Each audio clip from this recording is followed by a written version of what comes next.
Hi, everybody. Welcome, and thank you so much for joining us for week 4 of Heavy Hitters Crew Battle League. It's really nice to see you guys. I'm Pride, and I'm here joined by Kanakern. Hello, everyone. Hope you're all having a good one. Hello. So for those of you who may be new here, I know this is also being broadcasted at the Okanagan location of Original Joe's. So for those of you who are watching from there, thanks so much for tuning in and watching this as well. We're doing crew battles, as it's said in the title, basically. There are 5v5 crew battles where they have 15 stocks per side. So it's basically lives. And both teams are going to be fighting against each other to eliminate it until obviously one crew loses all of their stocks.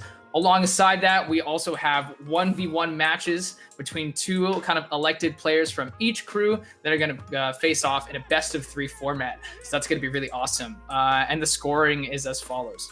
So basically how it will work is that if in the case that a crew wins the crew battle, they'll be allotted 4 points. For the crew that loses, they'll be awarded 1 point. And there will also be a 1 versus 1 following the crew battle.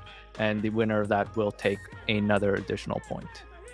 Yeah, it's pretty awesome. So we're going to be having 2 games today. So that's going to be 4 crews in total. The first one are going to be the Forgotten Legends against Beast Mode Gaming. Now, as I'm told, I know these the 4 crews that are going to be facing off against today, they're both rematches against one another that they've had weeks prior. So that's going to be really, really interesting. And of course, Super Smash Bros. Ultimate is a culmination of a bunch of different characters. So there's going to be a bunch of different characters that we'll be seeing from both teams. This is an example of the points that Kanakern kind of laid out and which crews had their own respective points. So there's that. So these crew battles are crucial and essential to seeing how far they can continue to go throughout this league. Here are the overall standings from Group 1, Group 2, and Group 3 respectively. Look at that.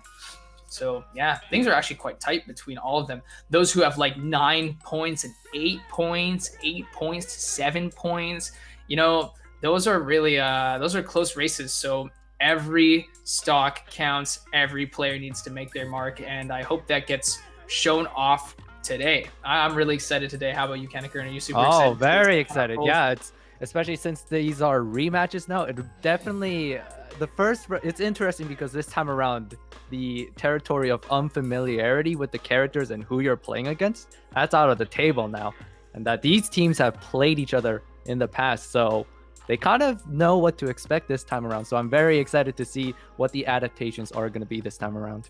Yeah, a big part about what comes into crew battles and why that's so interesting, right, is there's different characters as well, and each of them have their own strengths and weaknesses. So a lot of the time it's going to be up to the shot caller to decide, hey, who do I want to send in to play the respective character up against another. So this is Beast Mode's Gaming's roster. We got Tim Ward, baby. Tim Ward, let's go. Janzo, I know Janzo, let's go. Cosmo, Zach B, and Caden. There's a bunch of amazing players across Beast Mode Gaming. And there's also the other crew as well, the Forgotten Legends, if we get that slide going on here. Yeah, there they are. Wait, I think that's... Wait, Janzo. Is Janzo on both? Hold on. But we have Age, Janzo, Codex, Zatami, and Topaz. So we got probably a typo on that one. Don't think Janzo can play against himself. That'd be pretty funny. But if that were to happen, I don't know. But still, anyways, these 2 crews are going to be facing off against each other. When they faced off last, by the way, I remember Beast Mode Gaming had 4 remaining stocks, which is, you know, a pretty substantial victory. I think when you have 2 stocks or something that's really, really tight, they come down to the wire. 4 stock victory is a very strong one. And then Zach B also took the other one. So we're going to see how things play out right now. We have Caden and Zatami right now. We have Roy, but of the Koopaling variant against Captain Falcon. So what do you think about this? Definitely, I think it's just going to be pretty standard in that Falcon wants to get in on Roy in this case. And Roy will probably just want to stand back, keep the distance, be pesky with those projectiles, and really just try to box Falcon out, not get into those close quarters. Yeah, for sure. I was seeing a really good job here from Caden, who's trying to just kind of keep him at the ledge right here. It all comes down to stage control, right? When it comes to Smash Brothers, you want to hold basically good control of the stage by knocking people off the sides and just having dominance over them, right?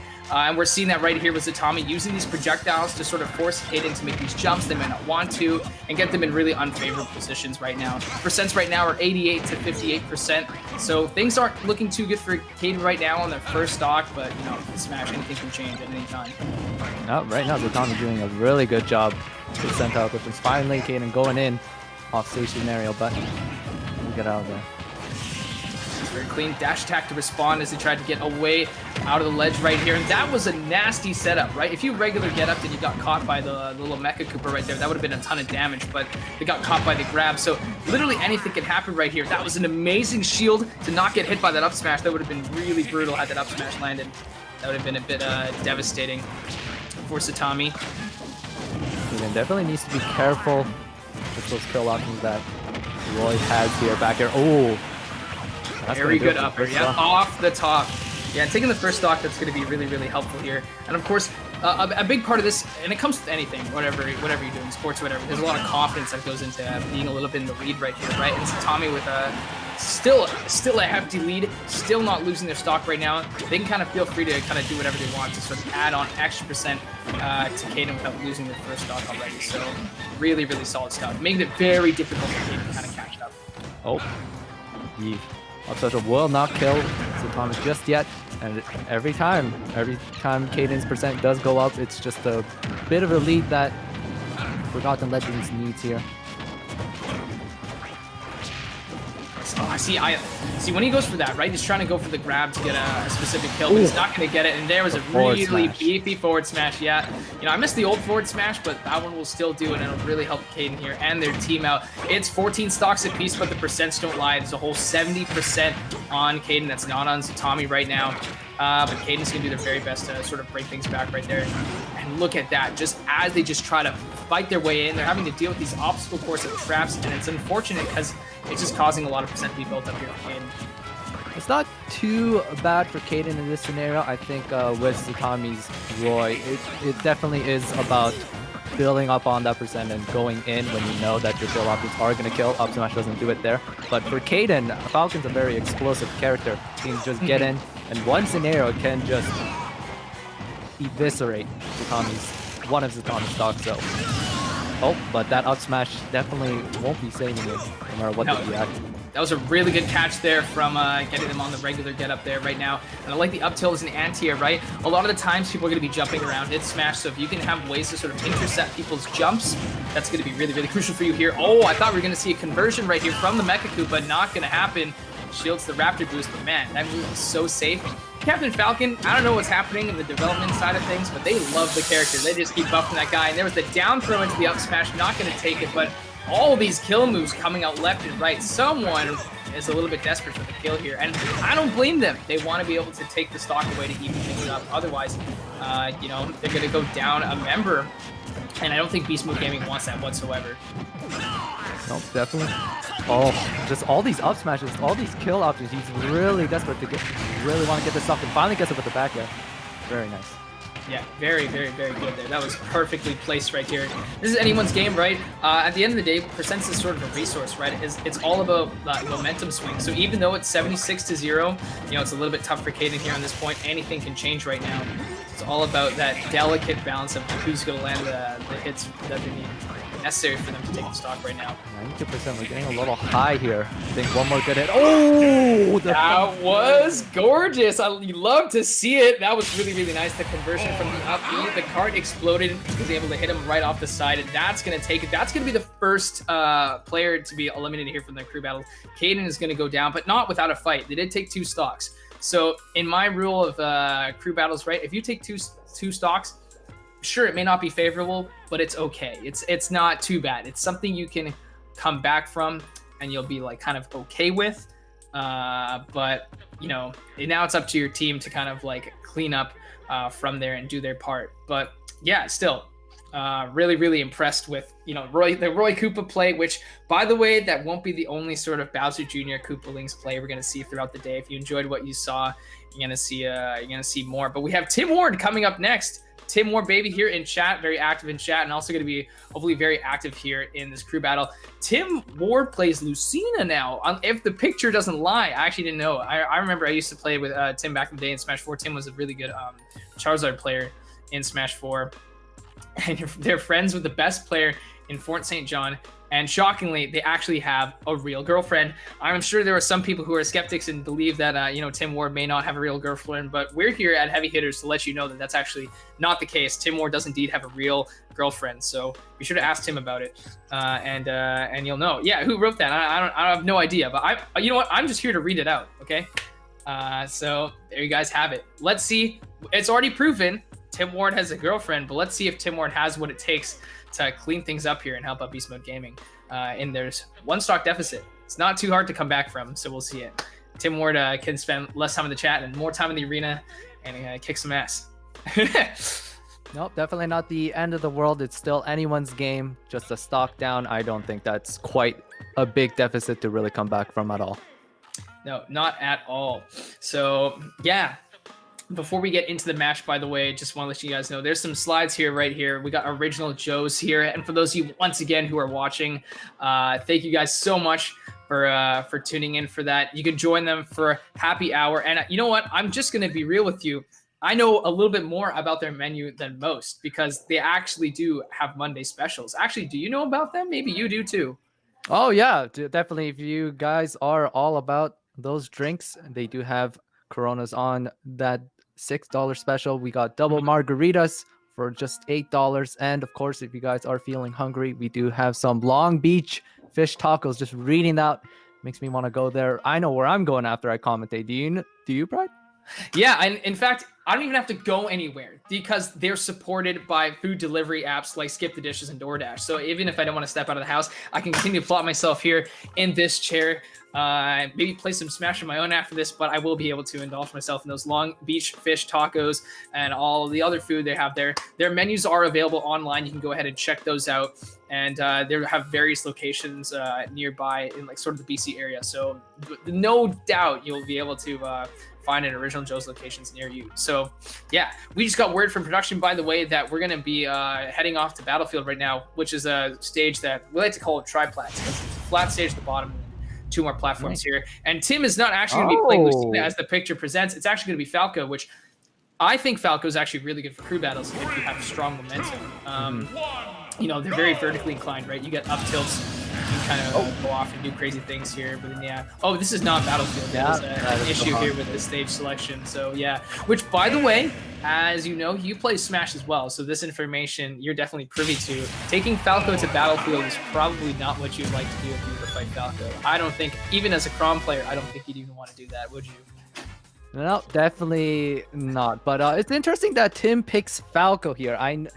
We'll see how it goes in the actual match. But all I'm thinking about is the scenario where Falco is off stage and Falco doesn't tend to have the best recovery. And yeah, it's very exploitable. It can go the distance, but you can hang a forward air and maybe hold a down air out there with any of the Koopalings. They're very active moves, and it can prove to be difficult. But we're on Battlefield, so you get one up tilt. It's up tilt to imagination, and it's going to deal tons of damage. Sure. So, yeah, so we'll see how everything plays out right here. Roy Koopa versus Falco. Here we go. It's Tommy versus Tim Ward. All right. Tim Ward chose the Zangief picture in the. I love seeing that. Okay, here we go. Yep. It's all going to come down to who kind of takes the momentum swing. Because keep in mind, right? Tim doesn't have to like outright win 3 stocks. It's just 1 stock they have to take. And to make it important, you have to just make it so it's you take 1 stock without losing any of your own. That's the challenge here. Yep, sure. Really would take just that 1 scenario, maybe just a cheeky down air there, just to take that stock very quickly. Maybe. Oh. But these up airs, we're looking like Falco out here. Yeah, exactly. They're getting a taste of their own medicine right there. I was just about to say that as it was happening. and it just continues to get a little bit worse here for Tim. Tim, oh my, welcome to Smash Ultimate. You want to go get a grab. Grabs are really weak in this game, unfortunately, and spot dodge is way too good. Catches the roll on ledge, and that's going to be the stock. The one that we said that was really all we want to like preciously hold on to was already lost here. Only 40% here. So Tommy's looking really good, and that's going to make Forgotten Legends be in a very, very favorable position. Hopefully, Tim Ward doesn't lose any more stocks here, because 1 stock deficit, that's not the worst thing in the world, but 2 stocks, we're starting to get there now, and we're getting into that territory where it's going to be a little bit harder to come back from. And right now, even percentages finds himself off stage. Scary. No way. Unbelievable stuff from Satami. I am seeing that Tim is, having their opportunities, getting in, getting some throws in like that, but they're not fully converting to things that will end up being stock, getting the stock taken, right? They're just getting the damage. However, Satami, whenever they land something, look at this, they just go the extra mile. Unfortunately, not able to get a hit here on Satami. They're so slippery, and of course, Falco likes to jump, so if you throw out an up smash and cast a jump, it's just too much, and no way. Nice there. A little bit there. Oh, excuse me. Oh my goodness. Okay, so the footage on our end is a little bit choppy, I will admit, but what I think I saw was them up being, and then they used the wand to cause a stage spike that was untech, and it's going to send Tim Ward off the side, and it's going to end up costing Beast Mode Gaming 3 whole stocks. Oh my God. Those of you who don't know, 3 stocks is an entire player, so they're going to be down a whole player. So it's going to be up to the rest of Beast Mode Gaming to be able to clutch it up and tighten the gap that's been created here from the loss. It's not something they can't do. Beast Mode Gaming, they got Beast Mode Gaming in their name for a reason, right? Once they go Beast Mode, they'll go nuts. But and they'll be able to take it. And let me remind you guys, if I recall, Beast Mode Gaming ended up winning the last one with 4 whole stocks. So we still have many, many, many amazing players on Beast Mode's gaming side to sort of clean up here. But as of right now, Zatami's Roy Koopa is going to reign supreme and prove to be really, really difficult. Here's Zatami's sort of player profile here. You have their Twitter @_Zatami. Bowser Jr. is their main, and they love playing Smash competitively. Enough said. You don't need to say anything more than that. That's more than enough. They're also from Washington, which is pretty crazy because you have a lot of good Bowser Jr. players there as well. As I mentioned previously, Trash Koopa God also is really good.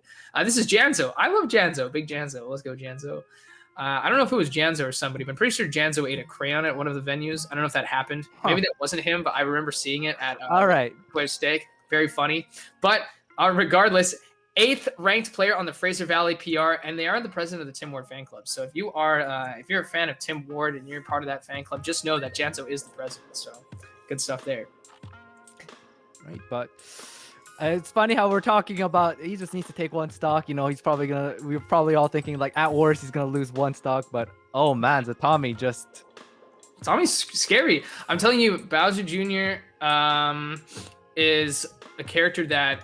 Well, again, I hate to always bring it up, but it is part of the conversation. You kind of have to talk about it. We're playing on Wi-Fi, right? We're playing online. Sure. And in this environment, that's where kind of Bowser Jr. thrives, because less reactive play, they can kind of put a lot more aggressive pressure on you with the, getting aggressing with side Bs, throwing these active moves that you can't parry as easily. So it becomes a little bit difficult. And if you're not ready for it, you can, Bowser Jr. players can get carried away. Oh, for sure. Zatami's doing a really good job of conditioning his opponents as well. We see a lot of his Koopaling. I want to say that's his down special. I'm not too familiar with the actual Mecha Koopa. Mecha Koopa. He conditions them to actually air dodge to not take the hit and instead just eating a forward smash instead. So really good on Zatami's part. It's a lot about that set play, right? Every character has their tools and utility, and you want to use the utility to the best of your ability so that you can kind of encourage your opponent to make a lot of mistakes. And of course, when your opponent makes mistakes, that's when you capitalize on them and you win, right? So we see a lot of specialty use here of the Koopa Links here with Zatami. So yeah, so I think it's really good. Now we're gonna go to Pokemon Stadium 2, which is considered by many the most, I think, like neutral stage. It's a pretty, for sure. Yeah, it's everyone's favorite. Usually it's do you ban or should we just start PS2? Everyone kind of begins there, and we're gonna have Janzo. So Janzo is a Pikachu player. So this is gonna be really interesting. I don't believe Pikachu gets like that much better online, but they're still regarded by many as the best character in the game, if not top 3. Opinions are subjective, but the character's so good. So I want to see how well Janzo pilots Pichu or Pikachu. They play both. So I'm not surprised to see either. And say, I think Pichu might actually be better in a crew battle format. They did get a slight damage reduction buff on when they hurt themselves, but Pichu is more volatile. They go off way more than Pikachu. Pikachu wins on the slow grind. I think they're better for like tournament play, because you'll win with 1 stock left. You'll grind out the matchup. But Pichu just kind of goes off. You let them get in, and then they're gonna take time. Right? Definitely a double-edged sword in that regard, as Pichu is prone to exploding himself just as he does to his opponent. Yeah, and we're seeing it already right here with 49% right now. Tried to go off stage with a downer. All the aggressive kind of plays you love to see, right? Smash Ultimate, you can play it slow or you can play it fast, and I think Janzo's down there in foot on the gas pedal right now. And that's way more exciting for us as well to see here. Down throw, tries to go for the up air, no thunder, catches the Mecha Koopa, drops it down, it's going to deal tons of damage. We're already nearly at 100% Canacrin, you see that? Oh. Yeah, I'm still worried about Peach's percent here. I know that Janzo's in the lead right now, but one good smash hit and he's on the verge of losing his stock himself. But Janzo looking really good right now, keeping Zatami off stage, keeping the advantage up. Yeah, no, for sure. Yeah, at 82, right? One thing for a lot of people to consider they might not know, Pichu is, probably one of the cutest Smash characters around, but they're also one of the lightest. So if you even just simply like lightly push them, they can go away. And they're very lucky that they didn't get hit by all hits of that forward smash. Oh, and that should do it. Back air shall do it. Yep, which is great. They were sitting at 110%, but they didn't lose the stock, which means they're of course going to go into the next match with fresh percent. But more than not, it's that they didn't lose a stock in a match where they just had to just eliminate Zatami. Zatami didn't get away with any more free stocks taken away, which now you get to do the counter pick war here, where you're counter picking against Pichu. There's a lot of characters that do quite well against Pichu, and I'm going to be very interested to see which character that's going to be.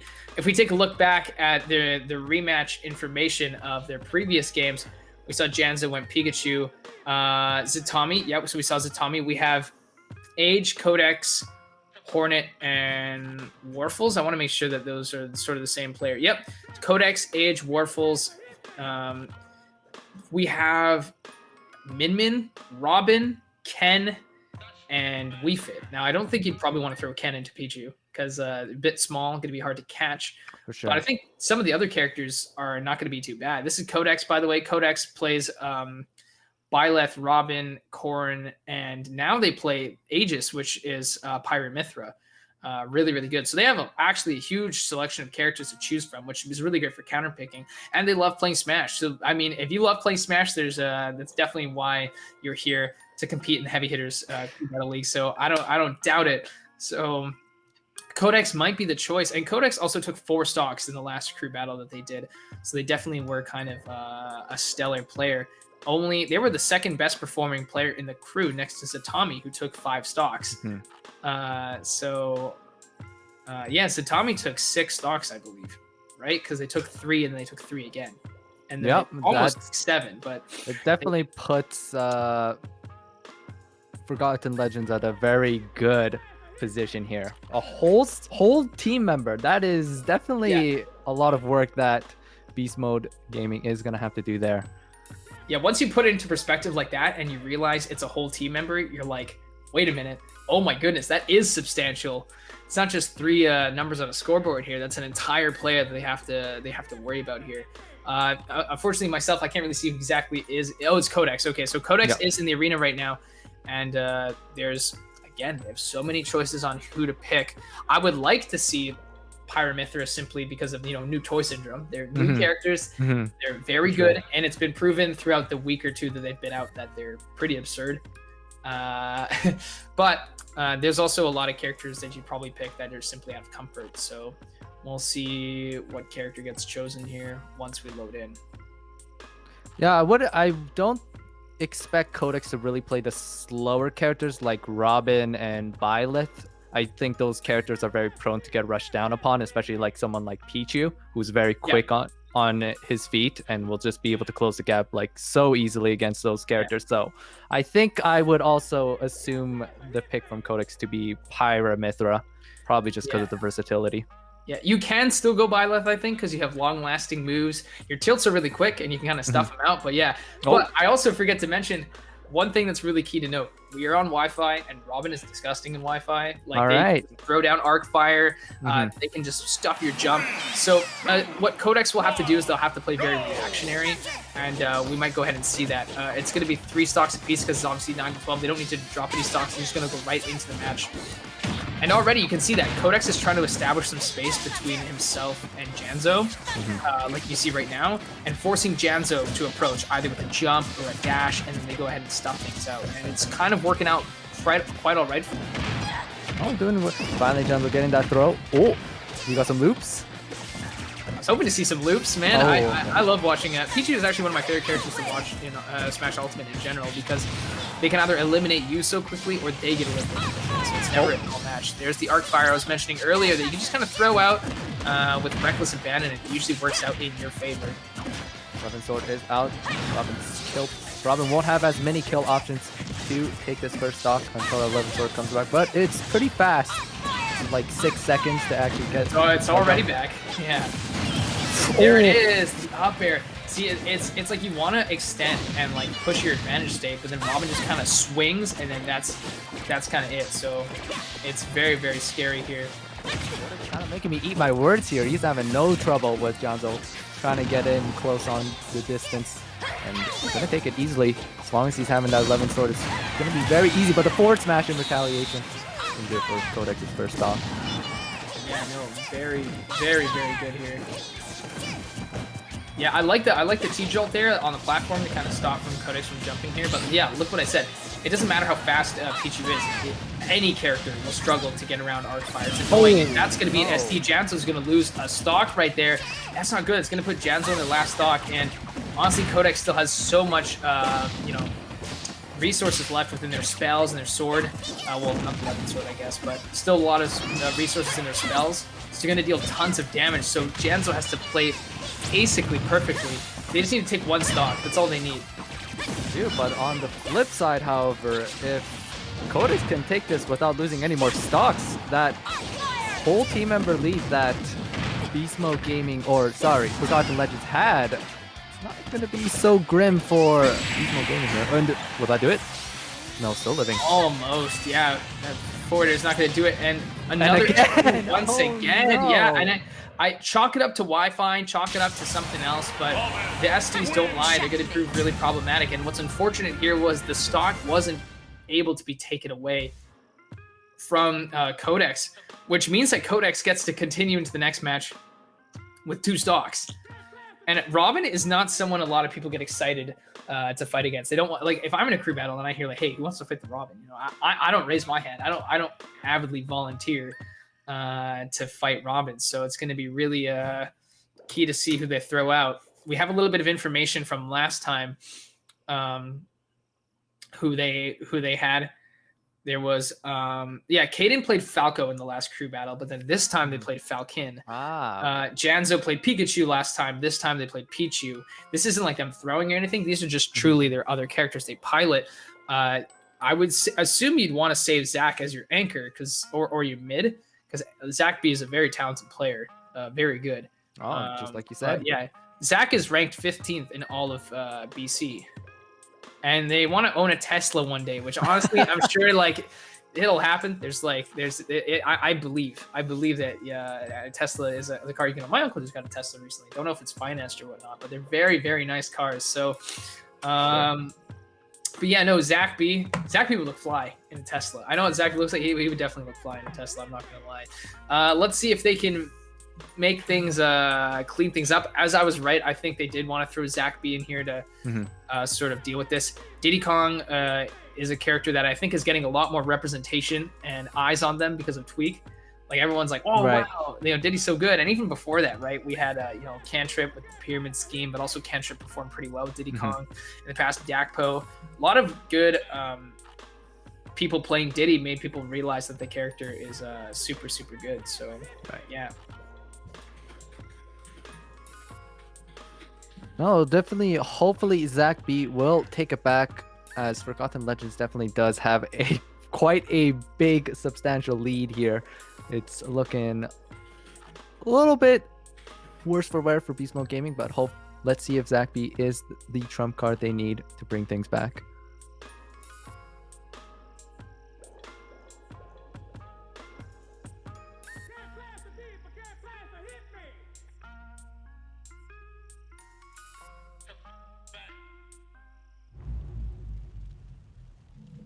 And all right, we're going right into it. 3, 2, 1, go! PS2 will be the stage.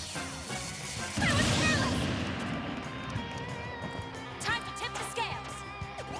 Right now, let's see if Zach B can turn things around for Beast Mode Gaming here. And this will kind of be a little bit of a projectile war here. I think Zach B really just wants to fish around, try to condition Codex with the bananas.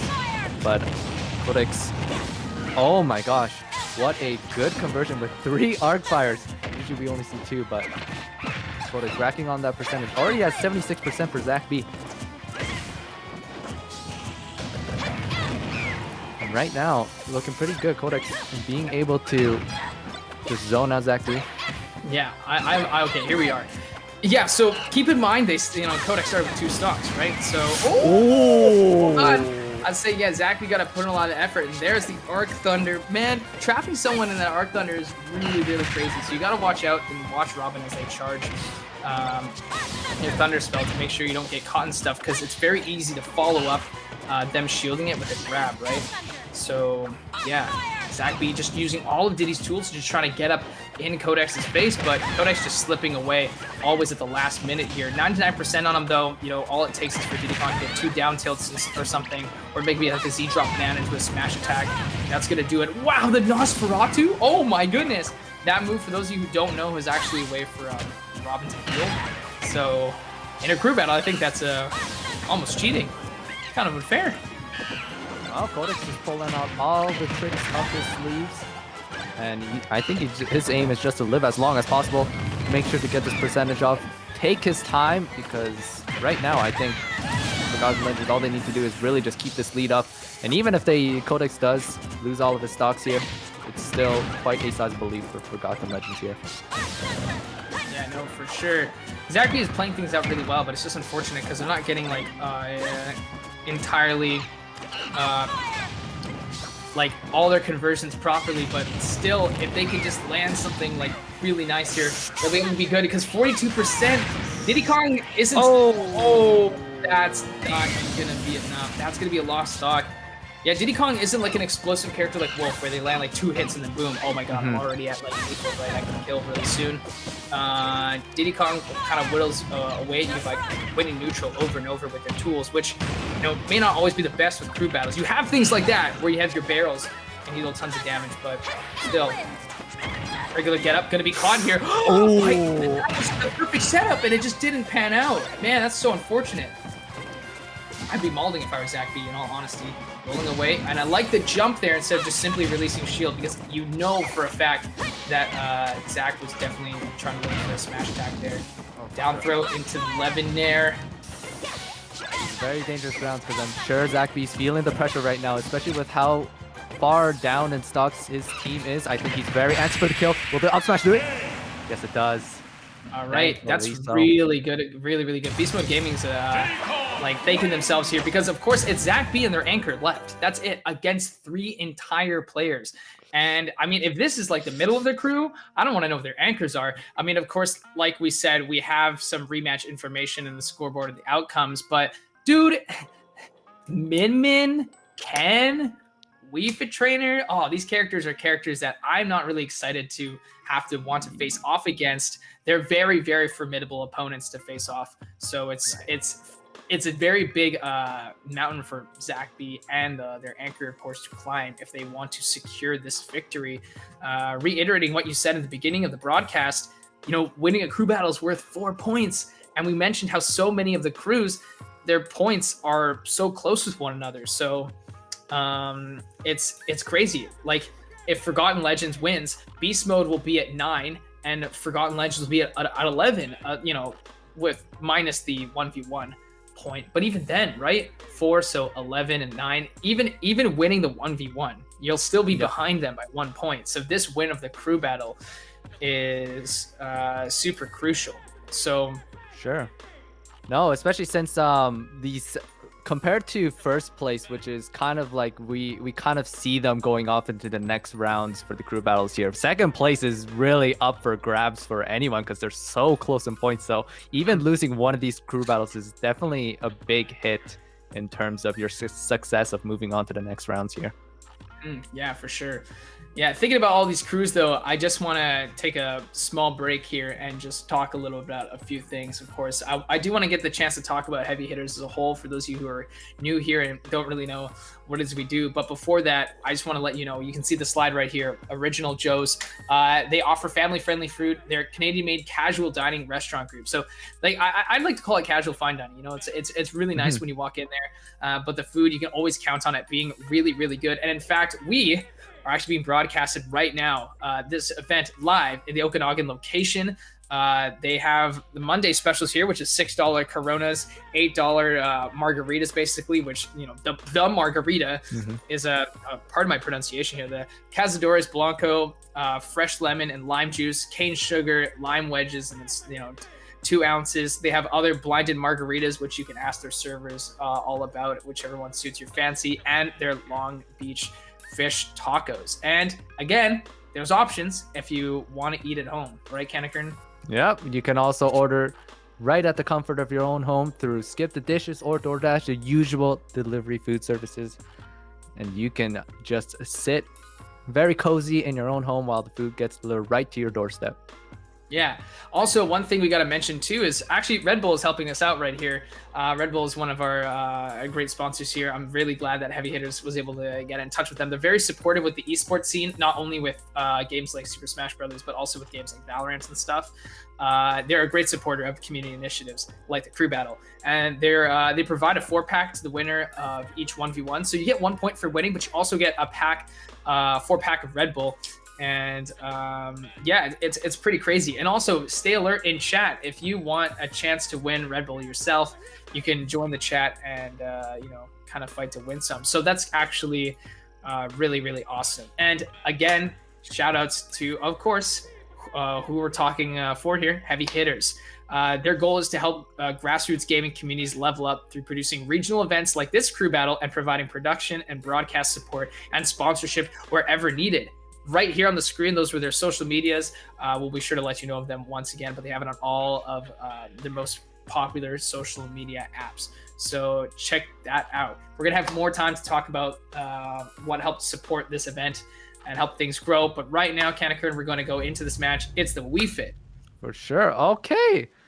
All right. I think Forgotten Legends here, they kind of want to actually play the slow game with this Wii Fit choice here, as Wii Fit is more about being pesky with those projectiles and just keeping the distance and slowly racking on that percentage. Character, I don't know, also gets a lot of love. I understand the header buff that they received in the last patch is probably something that was sort of like just a little bit of a fix that might get removed in the future, but even without that, they're so good. They're so aware of how fit that they need to be to the point that they can become a fighting machine for it. They took a deep breath and already Zach B's at 70. This character, their fighting style, it's not like karate, it's not like, you know, taekwondo, mixed martial arts, boxing. It's not that. It's just actually just pure physical fitness. Like that's kind of crazy to think about. Apparently, doing things that are meant to relax the muscles are actually good for pummeling your opponents as well. Who would have thought? Tearing their muscles apart, exactly. No, for sure here. Zach B, F tilt's gonna do it. Just a simple pose like that, it's gonna be more than enough.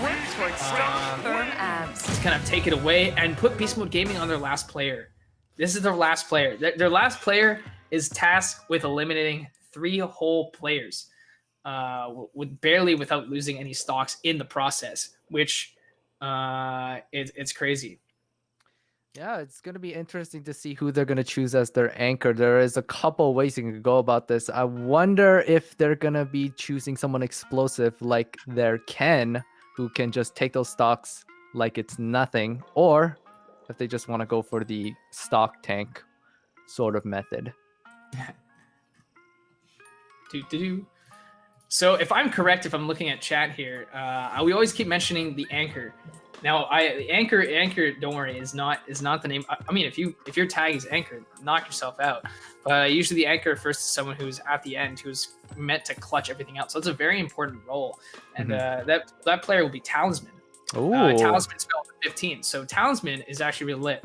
For us as casters, we're not always aware of who goes in immediately right away. We usually get told who gets to go in, right? So it's as much of a surprise to you guys as it is to us.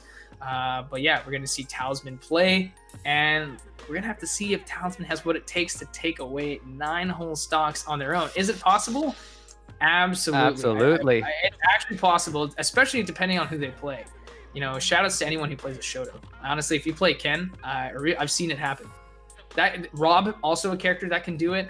Any character can really do it. But yeah, and also Caden, which was the Captain Falcon earlier, they happen to have won the Red Bull giveaway. So Caden, congratulations to you for winning the Red Bull giveaway. I probably mentioned it to you there on, and mentioned it to you there in the chat. Go ahead and get in touch with the people there at Heavy Hitters through their social media. You can probably DM them over there on their Twitter, and they'll be able to get you with your Red Bull package to you right away, so you can get some wings, and maybe get some wings from Original Joe's too while you're at it. See, that's how it works. Best of both worlds. Best of both worlds. Yeah, Tim Ward is in disbelief that Kaden wins. And by the way, you guys, there'll be many more chances for you guys to win Red Bull. Just simply by supporting the stream, supporting Heavy Hitters, and supporting your crews, because a lot of you here who are in chat are the ones also competing. So that's pretty awesome. Also, this is the Crew Battle League. They named it the Heavy Hitter Chicken Dinner Cup. It was named by Daxelfrax, a good friend of mine, roommate of mine as well. Very talented Smash player themselves, and they also will get some Original Joe's credits to use towards their next meal there. So that's actually going to be pretty awesome. You know, maybe he can treat me. Who knows? That's the perks of living with the winner himself. Yeah, I'm very fortunate to have that happen. So yeah, Talisman's probably making their way here into the arena. It is kind of a lengthy process to get them in. I see them in right now, though. So let's see how this is going to play out. We Fit Trainer and then Talisman. Who does Talisman even play? Because there's no data. Apparently he is a Steve main. So that's actually really good. You can come back with this character. Okay. Steve, I feel, is actually really, really difficult though if you're on your last stocks going into future matches. Let's say you eliminate Age here, right? But then you only have like 2 or 1 stocks left. Steve, Minecraft characters are characters that actually like get better over time. They gradually grow their power creep, right? Yeah. So I usually like to leave like Minecraft characters as the opening characters, but to have them anchor with, it's still most definitely possible here. And already, wow, getting things off to a fairly strong start. It's such a wild thing to see that this is a Smash character.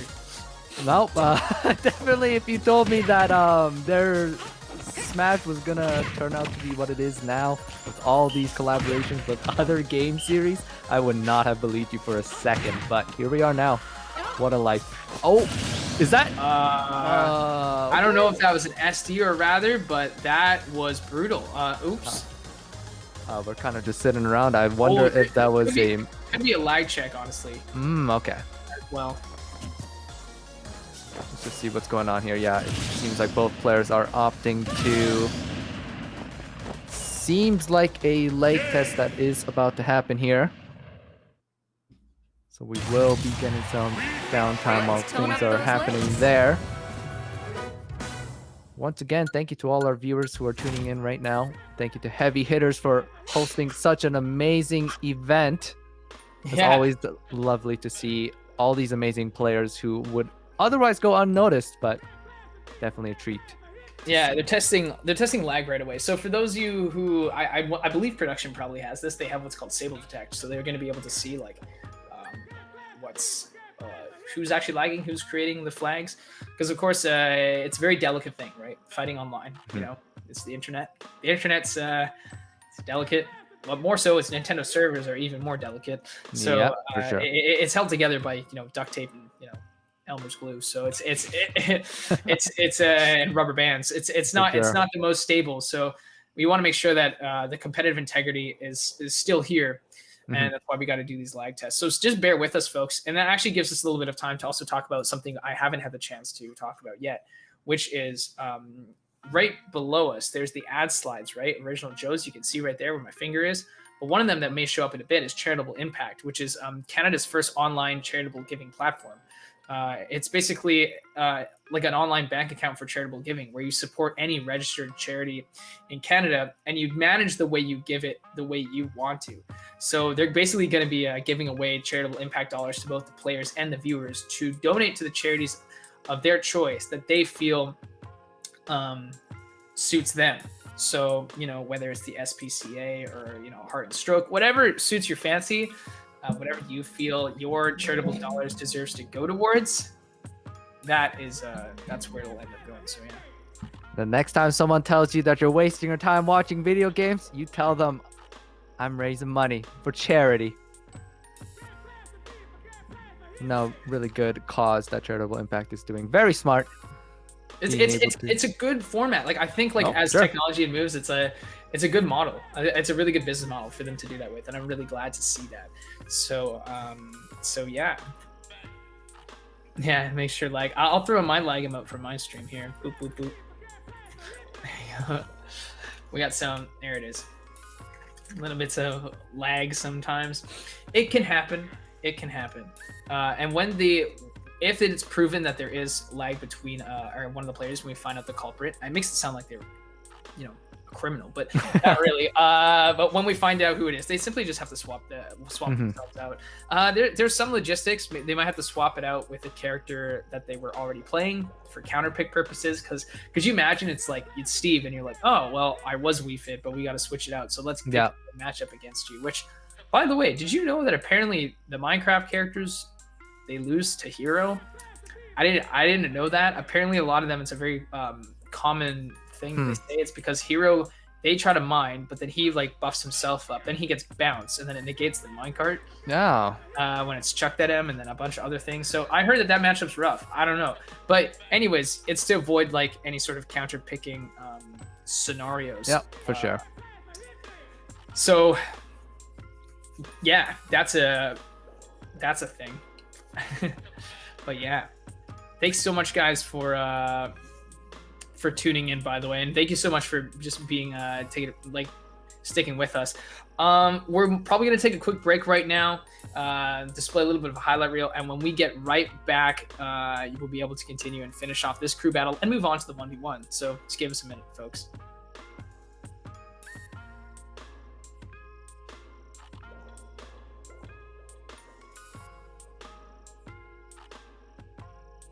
Gaming, as having the youngling to be able to try and keep Ken out can be very good, but he's not going to be able to keep him out at all as Locust culls that first stock with a little to maintain center stage, and he's not too far behind a percent, but being that stock up, that's the real kicker. Yeah, it's huge having that stock up, especially with Ken being able to kill at such early percent. It's right there, oh my goodness.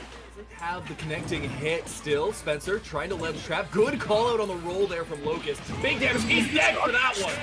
Damn. Oh boy, that is an explosive killed. Still working him down, but Cess doesn't have much left to give. One more up tilt touch should seal, but that jab will do it too. Now Cess could take this game around if he plays a little bit safe and doesn't let Locust get into the hot zone you were saying there. Good Hotto. Keeps away the projectile that Cess put out. Cess whip. On shield. That was dangerous. He had to roll. And you just plank as Riddle. You just go to the ledge and you play as boring as a board. But doesn't seem to be going that way. Yikes is really looking to just try and stuff out Locust early. There's the back air on shield. Doesn't catch the roll that Locust gave to him, but Yikes is still in it. Ooh, it's another back air. Wow. There you go. At 136%, it's just going to be one real good touch, and he'll be out for the round. But still, 2 stocks. There's so much damage going on off stage, too. Big down throw. Oh, almost had the catch there.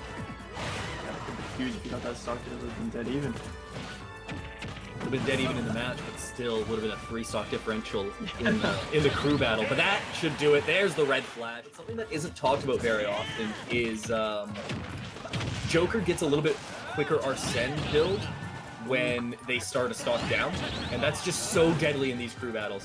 Bomb recovery? Nice stop with the back air seals. He's ready for it. Yeah, I totally didn't. He did send him pretty far, and if he did get that bomb, I think that would have taken the stock there. Oh, down smash! 94% had to go high. Oh, he baited him out. Threw him out. In the air with these up airs is just crazy. This is looking very solid from Cube. I mean, ignoring that Lemon had to give up 2 stocks. Take into account Lemon did have Arsene right out the gates, and oh, really? With Pyra, you get hit by one of those, and you're done, so. Oh, exactly. Yeah, that's the crazy part about this character. Is oh, he went for it, and he gets the kill. He went. Not infinitely. Game Watch is one of the lighter characters in this game, so you guys be careful for any of these moves. Oh, there we go. Big damage, not enough to kill. Cube still working for it. Trying to do the same thing he did to Locust. Lemon, sorry. Lemon, yep. I knew you meant. I was there with you. Machu still flitting around the stage, trying to tack on a little bit more damage before swapping over to the Pyra.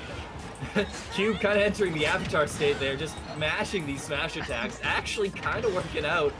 Good dash, puts him to the side. You have to play with Smash Stick, I think, when you play Game Watch. The character has just absolutely horrifying smash attacks. They are so strong. Oh, I think he's got him pretty well, but it's not guaranteed you're getting the 9. That was just pure heavy meat. Oh, he's got him! Wow. Okay. He's dead. Cube is actually playing out of his mind right now. Cube can actually pull one more player off of these guys. Oh, he reads it. He gets the 1. Are you kidding me?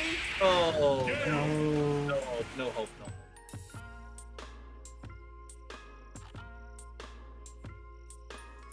Back here. And they're back to even. This has been a really close match so far. Yeah, neither player creating too much of a gap, but now we're starting to see a little bit of one created by Justice. Already racked up 90% against Docs. Gets him with the forward air, bats him away again, and great charge. Wow. Trying to keep him above because what an air. He's gonna be living, surprisingly. But that Nair doing really good for getting him out of the combo and starting a combo on his own. Great reversal option. Big pickup. Has the ladder.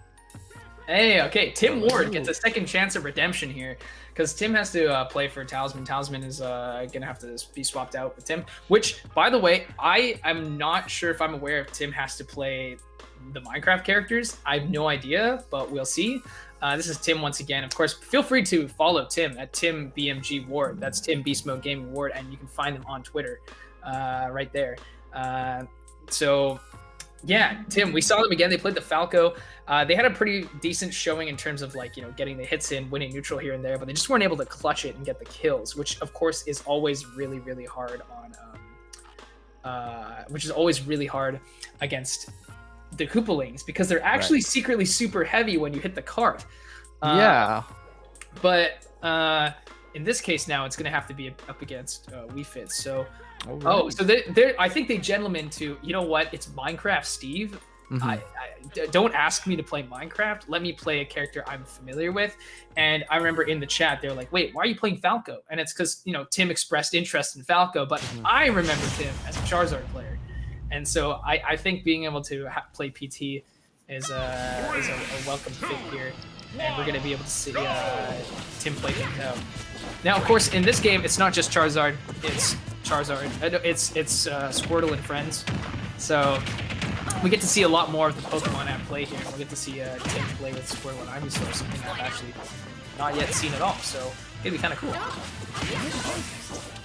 Edge, getting that deep breathing, ready to break some limbs. But Tim Ward switching to the Ivysaur at that optimal mid percentage, playing very standard here. Yeah, no, for sure. And already switching to Charizard, I think this is less of like an optimal sort of like meta decision and more of I think Tim is super comfortable on Charizard. And Charizard is like one of the characters that can just work at basically all percents.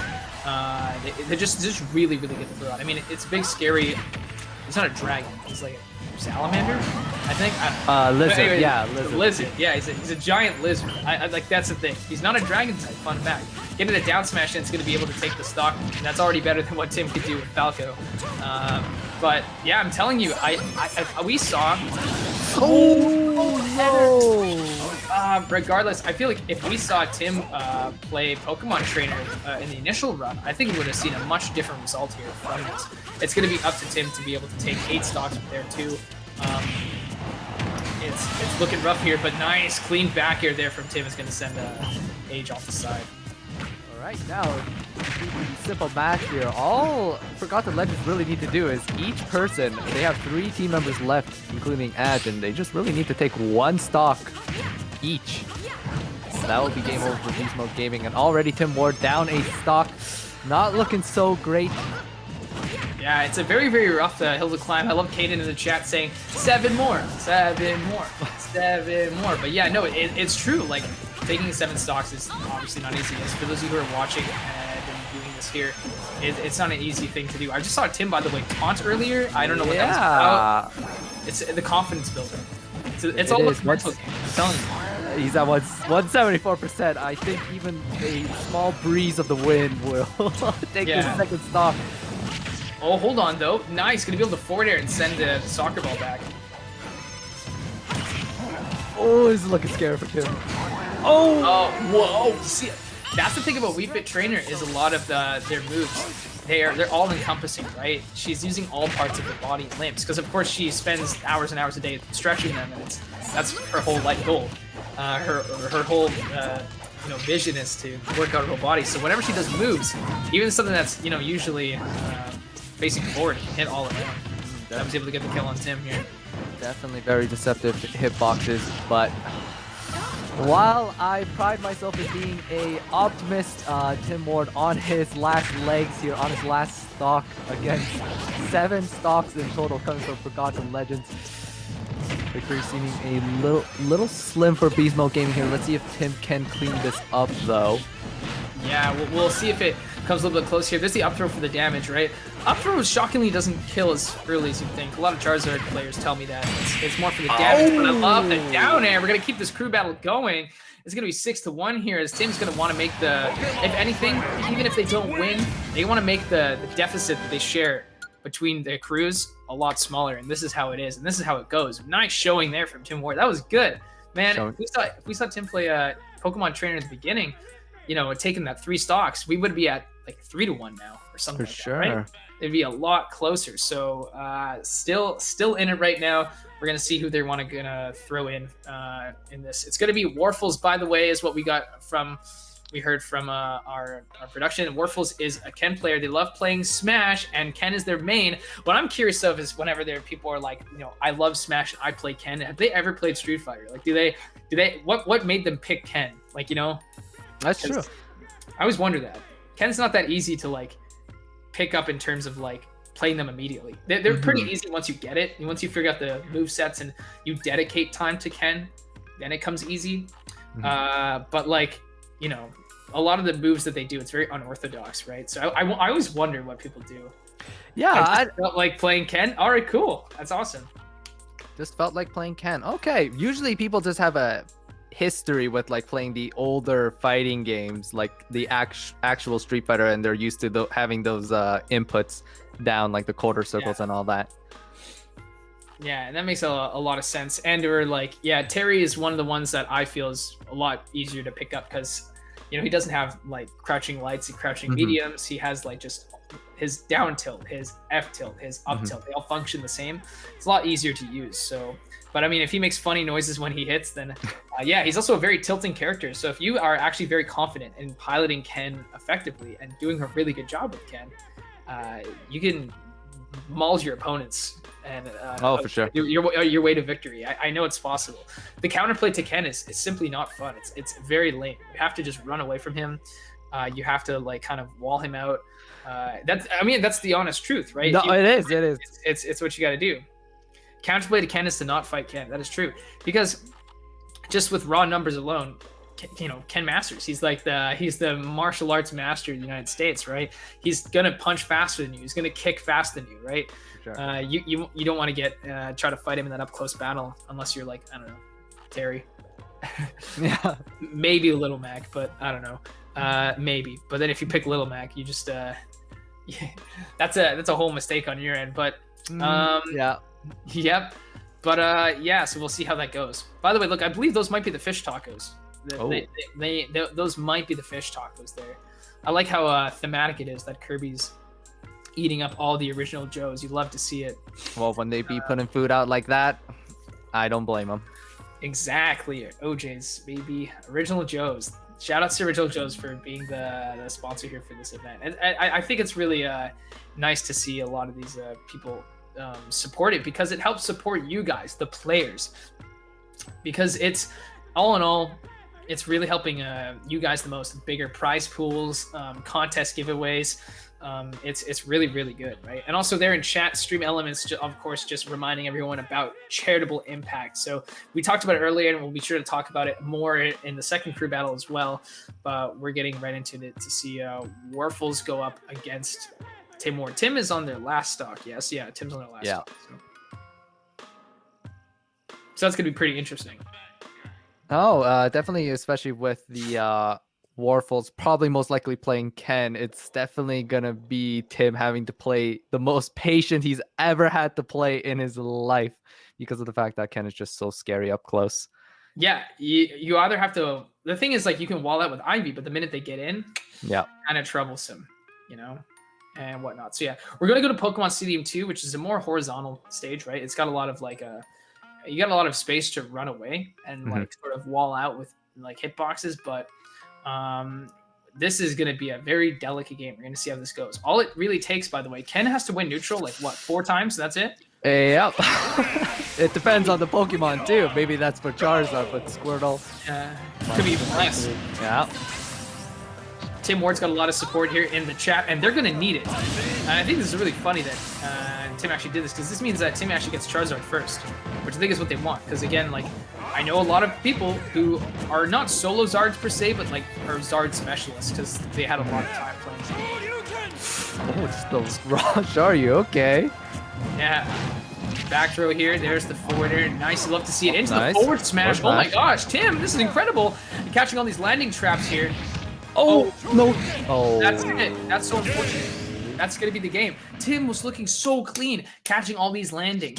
Frame traps, forcing air dodge catches and stuff, but they got really greedy with the forward air, went low as Warfels went high. And honestly, that's going to be it for this crew battle, as Warfels is going to be able to be the player to clutch it out for Forgotten Legends here. Good stuff from them. Congratulations to the Forgotten Legends for taking their dub on Beast Mode Gaming. But that's not it from these two crews. They're actually going to elect players to face off in the 1v1. Last time we had Zach B win 2-1 against Codex, who went Robin. We actually already saw them play today, the exact matchup. So maybe we'll see it again. Or we could see someone else from Beast Mode Gaming and Forgotten Legends come up to be chosen to play it out. But yeah, that's going to be 4 points allotted to the Forgotten Legends there. 1 point going to be given there to Beast Mode Gaming. And let's see who's going to win that Red Bull 4-pack and the 1 point for their crew. Yeah, it'll definitely be interesting to see what the counter picks are, because this isn't the first 1v1 that's happening. And so we might get a curveball here from either team that you think if they were to expect the same people, they could get a completely different person, especially since we have such viable picks here, especially from Forgotten Legends with the Tommy kind of showing up with 6 whopping stocks. So that's Zatami is very talented, because Zatami in the last crew battle also had taken 5. So again, taking 2, all right, sure, not too bad. Taking 3, you did your part. Taking 4, good job. Taking 5, you're a good player. Taking 6, so taking 6 today is actually good. So I wouldn't be surprised if Zatami ran it back. It's going to be Zach B going to be playing. So Zach, of course, is the really star-studded Diddy Kong player. They are ranked 15th in all of BC, which is actually like crazy because BC is kind of a really stacked region. Just throwing that out there. We have such amazing players. So for Zach B to be on there is really, really cool. You can actually find their Twitter there at Zach. I think it's Bjork. I'm really bad with pronunciation things. Oh, there we go. Yeah, I don't want to butcher it, but that's why Zach goes by Zach B. Makes it easier on all of us. But yeah, check them out. They're really cool. Very tall, if I recall. So if you ever meet them in person once COVID dies down, you ever come to any like in-person events, which I really do hope that when in-person events return, we see crew battles still. Crew battles like work really well for Wi-Fi, but I think crew battles are honestly like just one of the best ways to spectate that kind of stuff. So yeah, and then let's see. Yeah, we're still waiting on who is probably going to come in here. It's probably going to be Zatami. Probably. That is my guess on who they'd probably want to send in. Of course, Codex lost last time. Not saying Codex isn't talented, like they were good. Yeah. But yeah, I think that's yeah, it is. I think there we go. Well, this is the slide, but I still, from production, I don't have full confirmation, but they are a Bowser Jr. player, and they love playing Smash competitively. I love how it says that, because I think that the request was to type or to send in what is a fact about you. And that's a fact. If you love playing Smash competitively, that's why you're here. I would say that's a very strong argument to have if you were going to be playing an event like this, that you should probably love the game that you're going to compete in. Well, it's hard to love the game sometimes in this environment with Wi-Fi, but if you do it, then yeah, here we go. Zach is, and is that Codeco, or is that Zatami? I can't see it because the footage is sort of blurred out for us there. I think it's Codex. Okay, so it's Zach being Codex with the run back. But this time, will they use Robin? Robin is super good on Wi-Fi. Again, it's because you don't get the ability to. One thing you do lose on Wi-Fi as well is really precise pinpoint movement. You don't have perfect pivoting or wave dashing or whatnot, but you have more control in the air. So instead, we're going to see the Byleth. Byleth got some minor buffs in this patch. Their up B out of shield is now tied as their fastest out of shield option. And their down air and down smasher even stronger. We didn't really ask for that, but we got it anyways. And their aerial side B has a lot less lag, which is actually quite important. So, yeah, Byleth. Also, we've seen MK Leo, best player in the world, has been piloting this character on Wi-Fi because they're very dominant in this environment. They're so good. So we'll see what Zach can do to sort of beat up this Byleth here. No, we're getting some really good, and that buff just working wonders. But right now, Zach B taking control with all those backers, catching Codex off stage. Zach is just not unrelenting with this pressure. 93% already for Codex. Good, great dash tag. Something people don't like to talk about Byleth or forget to, and there it is. We saw right there. Nice drag down. Oh my gosh, this is crazy. That was insane. Yeah, Byleth has super fast F tilt, tilts and dash attacks. Like they're really good. Like the rest of their kit, sure they're a bit slow because their movement speed, but they actually have fairly fast buttons that they can kind of use to sort of swat people away. Or as we saw with the drag down up air up tilt, that was really, really good here. And of course, you have a spinning nair, which spinning nair is like, kind of broken. Any character with a spinning nair like that is OP. No, definitely Byleth, definitely suited for just both range and close quarters, especially with that nair. It's going to do wonders when Zach B tries to close in on the distance. Right now, Codex off stage. Ooh! Makes it back. Kind of dancing around. Zach B trying, probably very antsy for this kill right now. For this it's tough. Oh my goodness, that's the down beat. That's gonna do it. Yep. Yeah, they're gonna or down smash. That works too. I was gonna say, like, when you're at 150 like this, right? your kill confirms stop working because the percents don't always work. Like if you're gonna do down tilt, of course banana F smash is gonna work, which we just saw right there. But yeah, we saw Zachby put so much effort in simply to eliminate one stock, and now Codex is up with such a lead here. Nice, good narrative stuff. The monkey flip, really good. Parry to boot. It's looking very good for Codex right now. A whole fresh stock ahead. Good nair. Zachby off stage.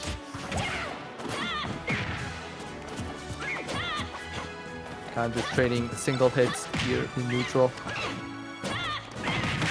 Nothing too crazy happening. Zachby racking on that percent. It's just both of them just hitting each other on the shield with all their safe moves. And finding that one opportunity, the banana into the dash attack, then into the forward air is going to be something. 114, you might see a Z drop. Banana, hold on, barrels, okay. Codex was not expecting that because that was definitely not the greatest of DI. Could have definitely survived that, but I mean, I would have probably died to that. I was probably not expecting that. Hold on. Oh my goodness. Almost got that down there. You saw how that went out. That was almost perfectly out for Zachby here. Oh, up smash? There's the up smash. Good DI. It comes out so fast. It's so active, and the hitbox is like unfair. It's huge. Nice, good jab block there.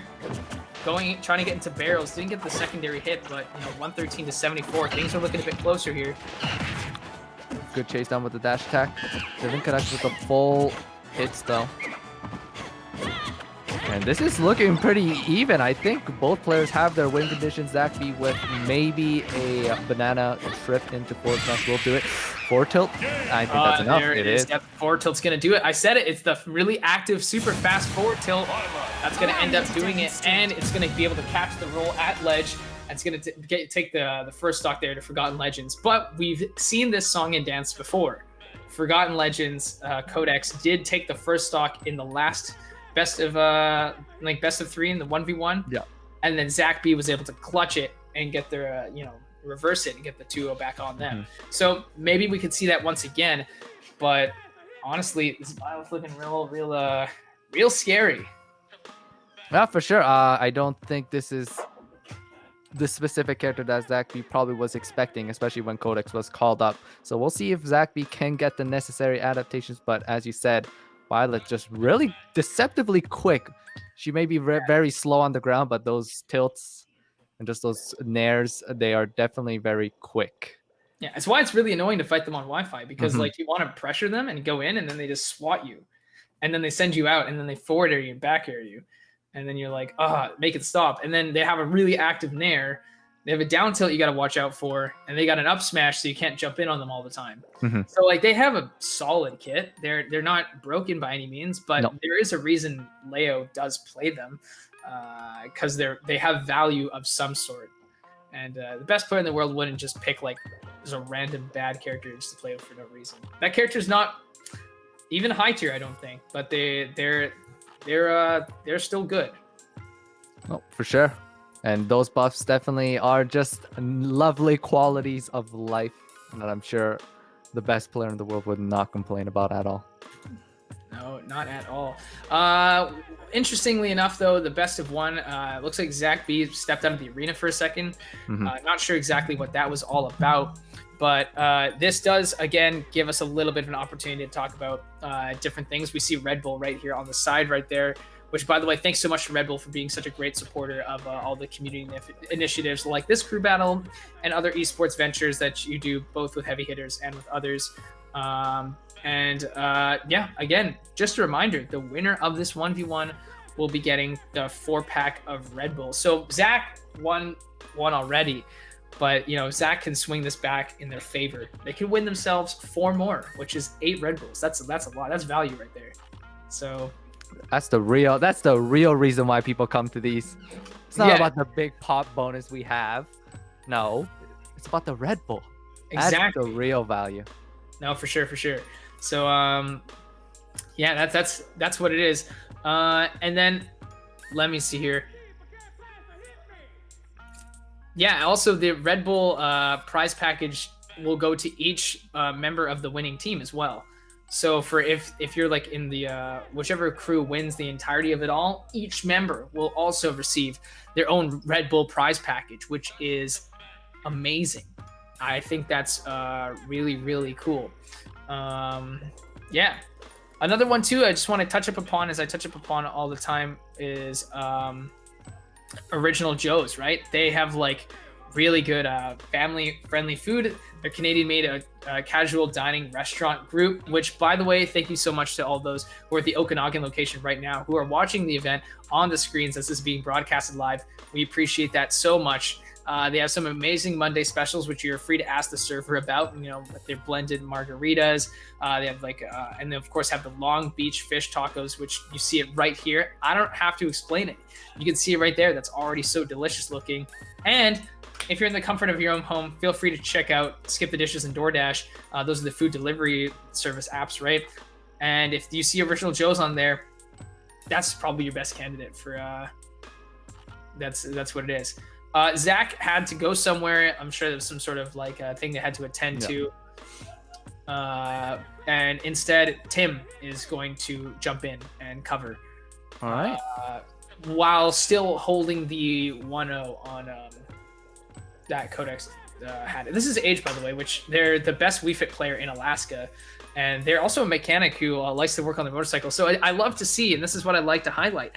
I like knowing about Smash players' lives outside of this game, because being passionate about Smash is awesome. Like I am too.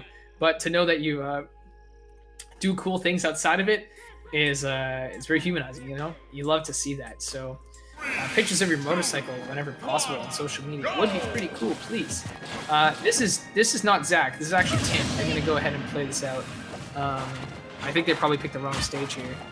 Yeah. So it does seem like we're getting a substitution here. With Tim gonna be playing Pokemon Trainer. It's Codex's Violet, as we've seen before already. Pokemon Trainer Everyone did great!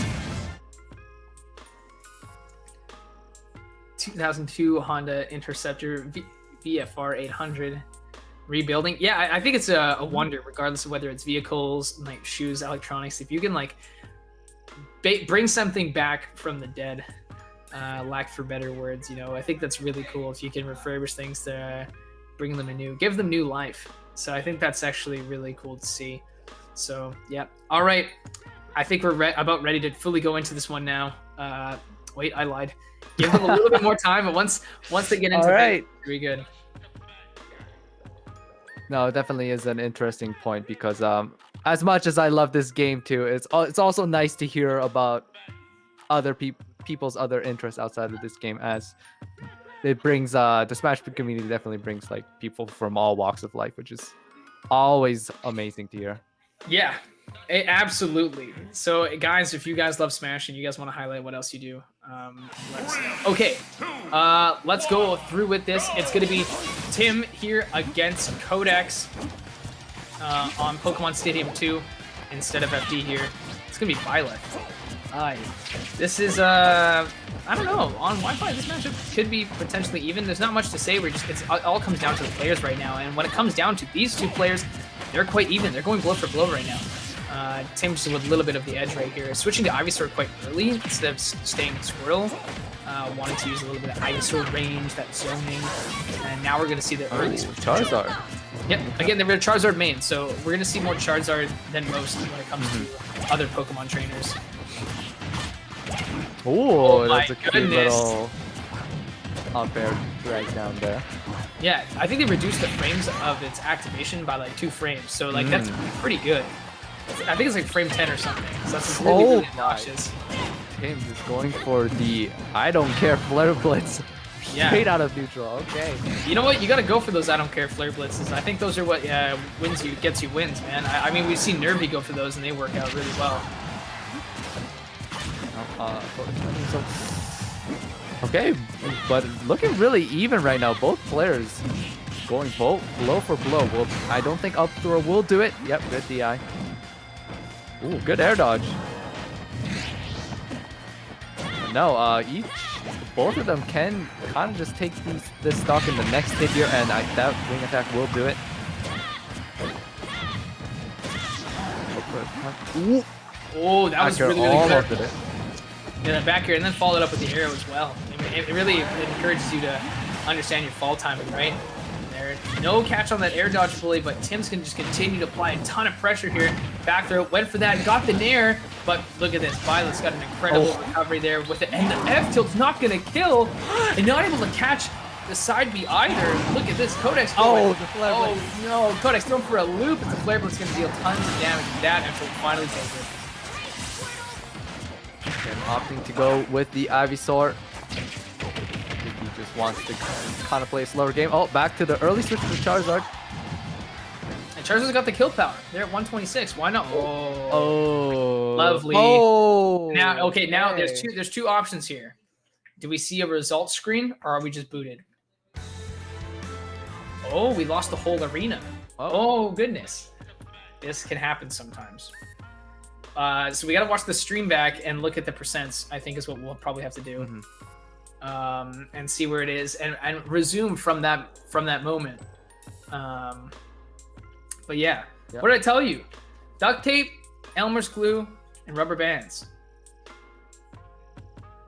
Very definitely, we must take that with care. Unexpected. We never know what's gonna happen with these kinds of things. But thank you for your guys' patience.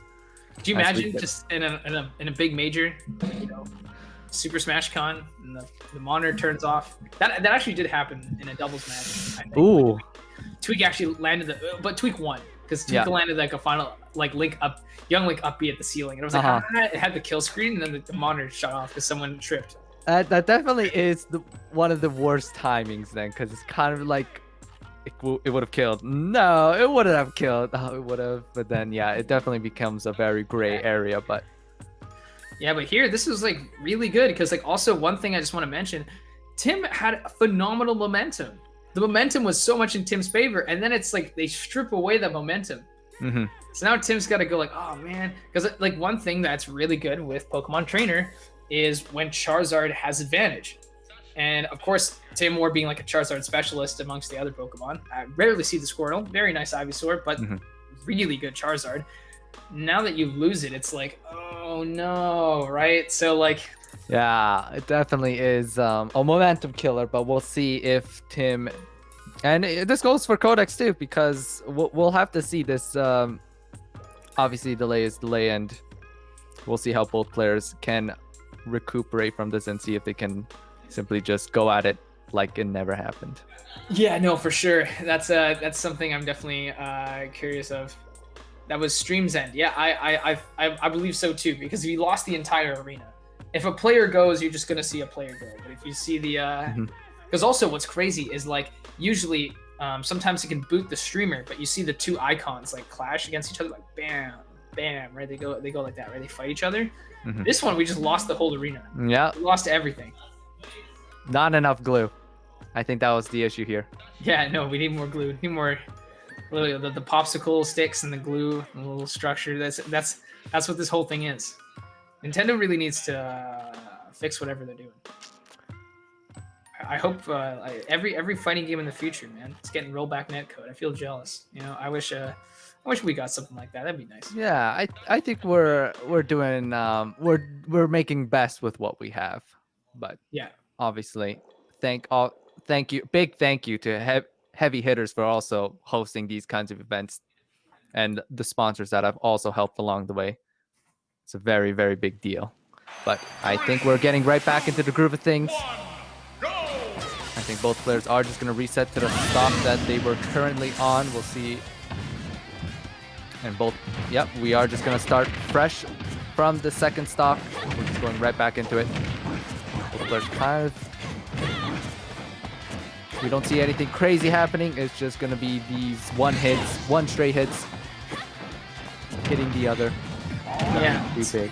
They're going 2 stocks apiece, and they're not actually doing any percent related stuff too. They just said, you know, they're just gonna go right back into it, which is kind of, I can understand that. I can see that for sure. But still, and look at this. I said it earlier. Like, I really do believe that I think Tim was like gonna just like demolish Codex in that one part, but now when we have to reset everything, now Codex is definitely like sitting very, very pretty right now in the lead, kind of forcing Tim to approach and just waiting. And of course, see, Tim overextends, Codex gets the punish. And we're going to see here getting up from ledge. How easy is that going to be? Oh my gosh, it's so close. And yeah, Tim Ward at a very high percentage. And that forward tilt so quick. A good parry. Oh my.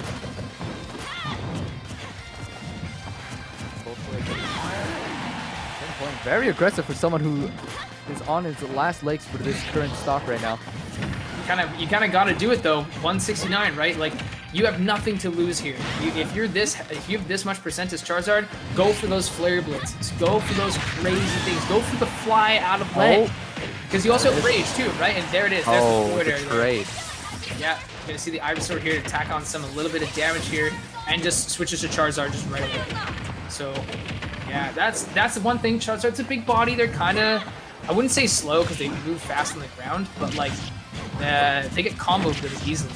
But as long as Tim can keep their composure here, they'll be able to maybe take it against Codex. But right now, Codex is looking really clean, giving them some space between them and Tim. And just, oh my gosh, look at these drag downs. They're so nice.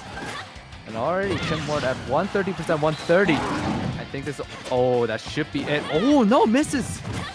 Flare Blitz. Oh! Whoa, what happened there? There was no spike. There was nothing of the sort. It was just a simple, just the offstage presence was enough to force Codex to fall off stage like that. And that's going to make it 1-1 here, which is, I think it's pretty crazy. Oh, there was a footstool. Ah, I see. I didn't even notice that footstool. But one thing to consider here is now I think Codex is able to counterpick, and we have an understanding. What have we seen today? We saw the Falco, which didn't do too great. We saw, and then we see the Pokemon Trainer. But more importantly, we're seeing Charizard. So if Codex wishes to switch off and use a matchup that makes like Charizard's time hell, then perfect. Let's see that. Let's see that. Let's see that character. That character might be Robin. I think we might see a Robin switch. No, it could be. I think the Byleth was doing very well so far. I think the only detriment to Codex that time was that Flare Blitz. He shielded it, but he kind of missed the backer just by a little bit. That would have actually been the match, but it was very unfortunate that it just led to him being footstooled, and that was just an unfortunate game too. But I do think Codex sticking with the Byleth could be the play here, but as you must be a fortune teller because obviously we're seeing the Robin pick here right now. Yeah, I think even though the Byleth did well, you could do even better with Robin. All right. You could do better with Robin. So that's the thing. All right, we're heading back onto PS2. Neutral of neutral stages. I think you will have no one who actually hates this stage.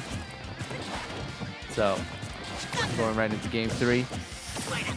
And sticking with the squirrel this time, Tim Ward opting to choose the water type Pokemon this time around. I think he just wants that agility that squirrel provides, trying to close in on that distance.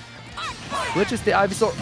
Ooh, gets caught during his tether animation and is going to lose out on that first stock here. And Codex in a very good lead right now. We're seeing him just starting out with the Charizard here. Oh, I had to different one second, but I'm already seeing a stock loss here from Tim. No, unfortunately, Tim was caught in his tether animation and got a little lick of that arc fire, and unfortunately will not make it back on stage. Oh, okay, no, of course Charizard, not a dragon type, they got wings, so they have a couple jumps to make it back here. Flare Blitz, but it's going to be interrupted, and this is what I was saying. I think Robin has so many tools to just stop Charizard from approaching, and there's such a big body that all of these spells are going to catch Charizard very, very easily. So it's going to make it really, really difficult for him to get in, and I'd love to see it. There's the Flare Blitz.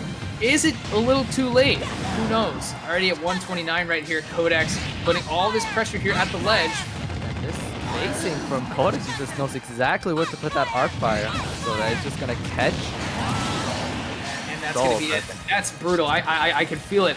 I can only imagine Tim was not happy about any of that. Because of course there's the arc fire at ledge, but if you sit at ledge too long without making it off, the arc fire will fall down and catch Ang. So it's really, really annoying here. We see the switch to Charizard again.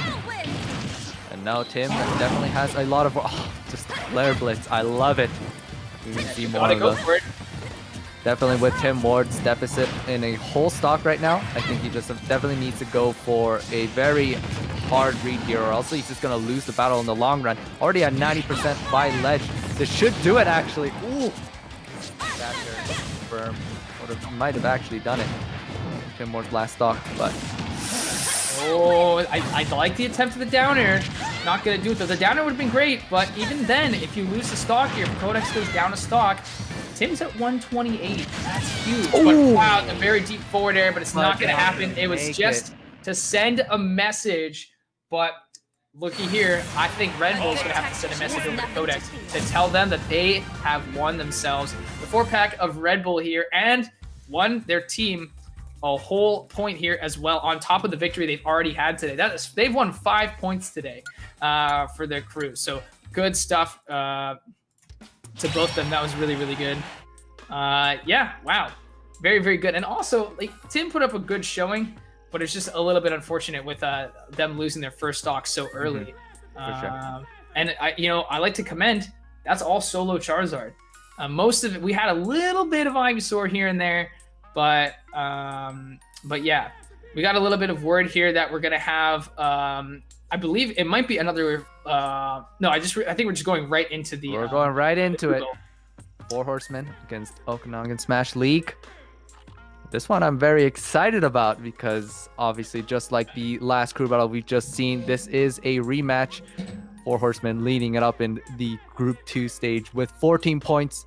Okanagan just tied for 3rd place with Forgotten Legends at 7 points, but Forgotten Legends giving themselves 5 points in that last one, so they're going to be up quite a bit after that one. Yeah, they're gonna have 12 points. Yeah, so that's really, really good. But yeah, the thing is with 4 Horsemen, look at the roster: Pokepen, Ludo, Fire the Pyro, Jojo the Hobo, and Pandarian. These are all of Washington's like most notable players. Like there's so many in there, so like obviously this isn't all of them, but these are some of the most notable ones there.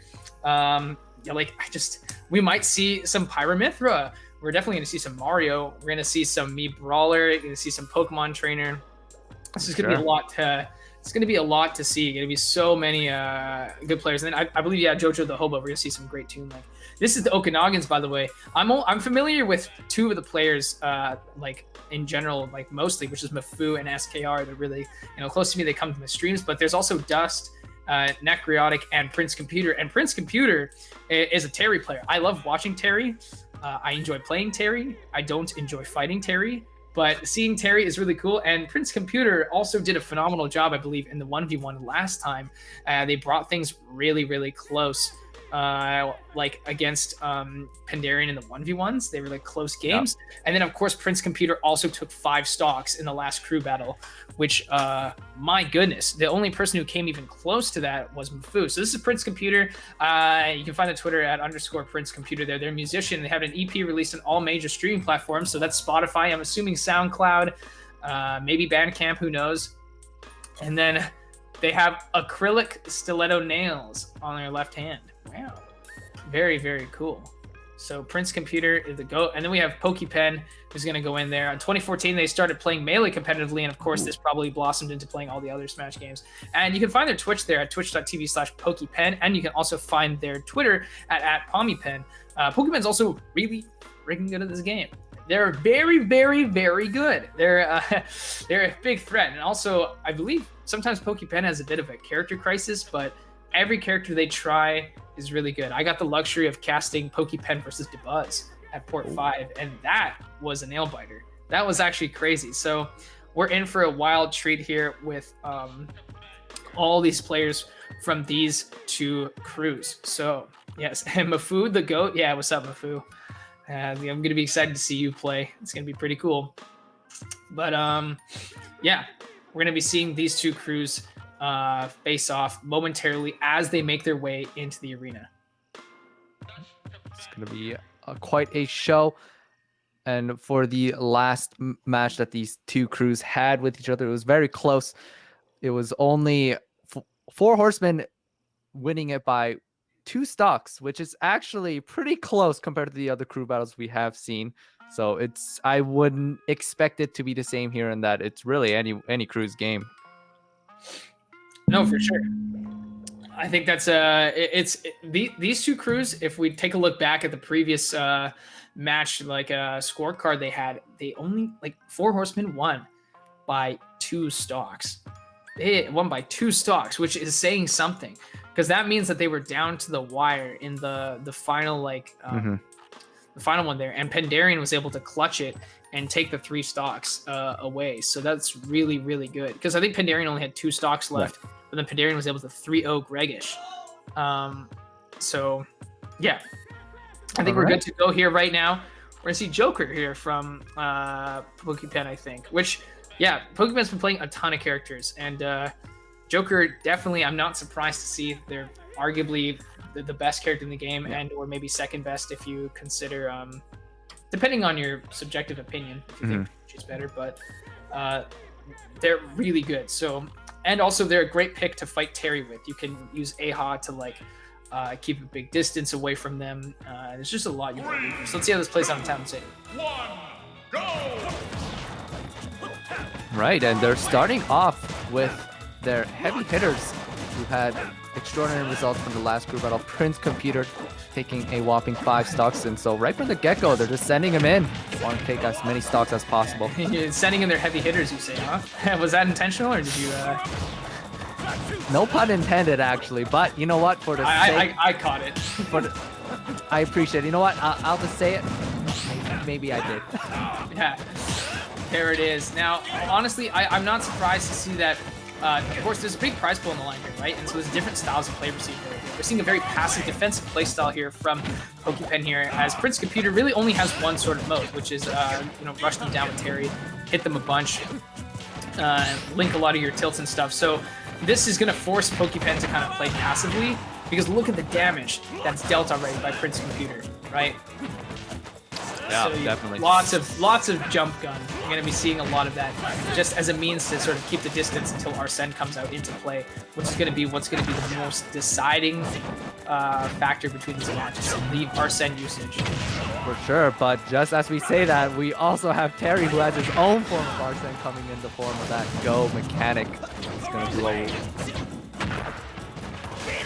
really good go time. Oh, yeah. And Arsene is now out.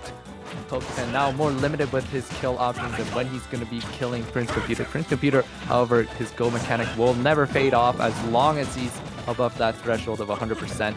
And all he really needs is that one good confirmation, just like that one lead. For PokePen's first stock. Oh my. Yeah, and you have to start with your Rebellion gauge at practically 0 here, so no Arsene in sight soon. In the meantime, though, Prince Computer can just go off and just do a ton of stuff. Yeah, just the beauty about this is that unlike Arsene, which is kind of like you're playing with time here, and you got a set amount of time before like your power spike disappears. Terry is very momentum based in that if you kill your opponent with Go, you still have Go to work with. Just like Prince Computer, as long as he's holding this stock, he can just do so much damage against PokePen. I don't know exactly what he was going for there. He used the Burn Knuckle to kind of get underneath the stage. He was ready to up B, but I think he was afraid of colliding there with PokePen. Now PokePen is just kind of going off and trying to apply the pressure here with whatever's left of Arsene right now. Arsene now out 94%. This is kind of a scary percent for PokePen. He's, especially at ledge, he's kind of prone to getting hit by die to a lot of things. Right now, he's playing very passive right now, just going for the jump guns to build up percentage. He knows that if he just gets touched once by Prince Computer, just like that, that's another stock gone. Yeah, Prince Computer doing a really good job there with Bird Knuckle. And again, Terry's such a big threat. To pick a character like Joker and then say to yourself, I have to play this passively, right? You don't get to put on the momentum, shows how threatening of a character Terry truly is. Nice regular get up there, 57 already. Arsene has made their appearance right now, but they can't just show up. You have to put in the work to make things matter. The up air, it's going to do something. We're at 94 right now. The power dunk on its way down, and Kaleid's gonna do something. But there's the Tetra card. Very, very well placed Tetra card stuff. That was just at the nick of time too, because if that did not kill, Computer had access to that go mechanic, but will do it for his stock. And right now, this is kind of the weakest area that you want to work with Terry, where he doesn't have that go. Oh, the jab, power dunk will do it. I wouldn't even say Terry's just weak without it, dude. He's so powerful. So, like, that's the thing with Terry, and arguably you could throw Ken in on there too. It's just you can never count them out. They can always come back. These are the characters I always say that do well in Wi-Fi tournaments and do even better in crew battles, because it's just they can just dominate. They can go off and like deal tons of damage and swing stocks in their favor. And that's exactly what we see here as PokePen able to manage to take 2 stocks. And again, that's not too bad. But Prince Computer going to have a great showing here. And we'll see what they can do with 1 stock left behind it. Now, if we look at what to throw at Terry, man, there's not a lot of characters that, you know, at the disposal you'd probably want to send their way. Because, like, Toon Link, maybe with you can, like, wall him out and throw things at him. But, like, most of the characters have a tough time. Terry, arguably, I heard a lot of people, is kind of like they argue, like, top 10 on Wi-Fi. It's so good. No, definitely. Even though without his go, he's at his weakest when he doesn't have access to that go. He is still very, very strong, as he does have access to those very explosive conversions that he has. But we'll see. This is not that bad. This is definitely one of OKSL's stronger players, I would say, when we compare it to the results that they've had from the last crew battle. And being down to his last stock, this is actually a very workable situation for 4 Horsemen here. Very big opportunity to get one of their better players out of the ring for this one. I think it was very smart to put Prince Computer first, though, because honestly, like, if you can pull it off, Prince Computer took 5 stocks last time, and having them first means that like they can, like, run train. Usually how you want to do it is, like, you have your anchor at the bottom be like your second best player, or one that performs well in clutch situations. Your number 1 to be very strong to, like, kind of go across and just sort of do well, and then your mid anchor, or your mid player there, to just sort of probably be your strongest, so that you can sort of clean up it all up. So to put Prince Computer first is just talking about the whole. It sort of says something about the power level of these crews. This is Prince Computer here. Talked about them earlier. They're a musician with EP released on all major stream platforms. I'm gonna be very curious as to the name of the EP. You can feel free to type it in the chat. Or whatnot, and what kind of genre it is. You can find their Twitter right there. And they also have acrylic stiletto nails on their left hand. So that is a very cool thing. So very, very awesome. Getting them on all major stream platforms, by the way, is very good. Oh, is it the wrong hand? I confirmation it's the right hand. So, regardless, that's still really, really cool to have nonetheless. Definitely a big feat. All right, let's see who we'll have up next. Jojo. Yeah, this is gonna be Jojo the Hobo here. Jojo the Hobo is ranked 6th right now in their Washington PR, and they're the tallest member of the 4 Horsemen. I've met Jojo the Hobo, but not like spoken to them personally, but I've seen them, like, at events in Washington. Very tall. That, or just maybe the rest of the 4 Horsemen are kind of short. I have no idea. But Jojo the Hobo is actually really, really cool. There's a lot of Toon Links that, you know, something over 6 feet, then yeah, definitely tall. You know, they're basically Toon Links are kind of like sort of a family on Wi-Fi-ish, if I recall. I kind of see that a lot. And so they sort of all know each other. I think they're having some sort of Toon Link invitational between the West and East Coast. Oh, okay. I don't know what that is. I just saw it on my Twitter and I was like, huh, interesting. But yeah, Jojo the Hobo is a very, very talented Toon Link. Toon Link is a character that, you know, the other Links probably are, you know, they've got their own special traits or whatever. But if you're comfortable playing Toon Link is still a threat to be had. So you got to watch out. No, definitely Toon Link, just like the other Links, can work around his projectiles to really convert into his other I think his bomb especially, it's definitely a lot of conversions that you can like throw it down into down air. I think that's one of the conversions that Usually Toon bomb Link can bear do. and bomb bear are like really good ways to be able to get kills like really early. They're what Toon Link is. Toon Link is consistent. Now, is it like overpowering or overwhelming? Not really, but they're consistent, and that's what makes it good. Their up B is a kill move. Their back throw will kill you. Their conversions from bomb are usually good. With Young Link, sometimes people will fall out of things, like they'll fall out of forward airs and whatnot. So, like if you're good with Toon Link, you'll see it. So here we go. Yeah, I was saying before, I think Toon Link might be the play to throw things at Terry and run away, and not have to fight Terry. And we're gonna be here at Northern Cave, which is one of the newer stages that I'm glad a DLC character ended up getting rid of. Already, I think we're gonna have to quit because JoJo took damage. So. Yeah. I don't think that was definitely not what we're supposed to be doing, but that's a simple fix of just restarting this. No big deal. Yeah, no, it's not a big deal whatsoever, unless this was the wrong stage. Could be the case.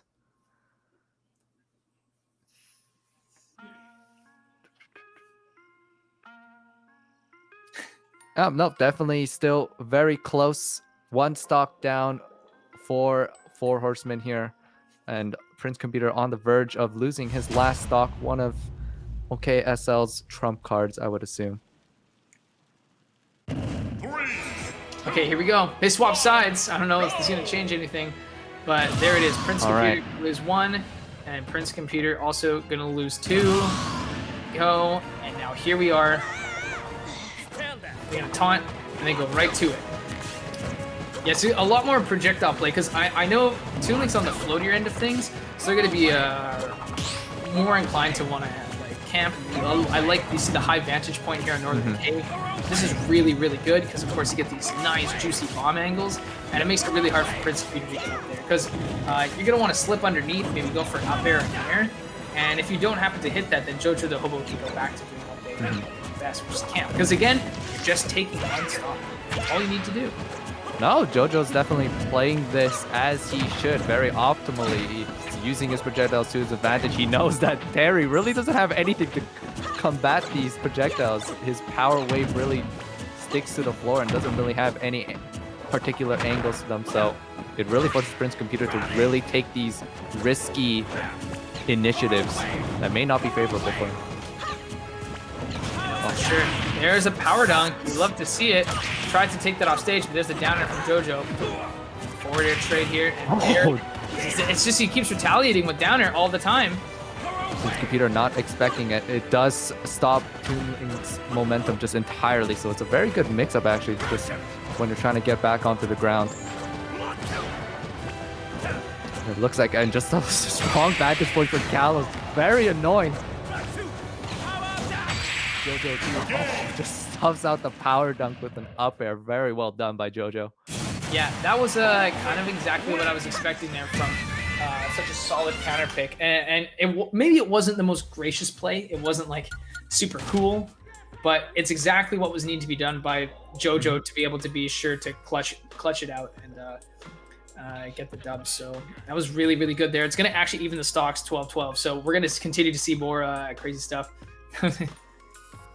No, this is very well done by JoJo. Very textbook play there. He knew exactly what he needed to do and play to his character's strengths and exploit his opponent's weaknesses.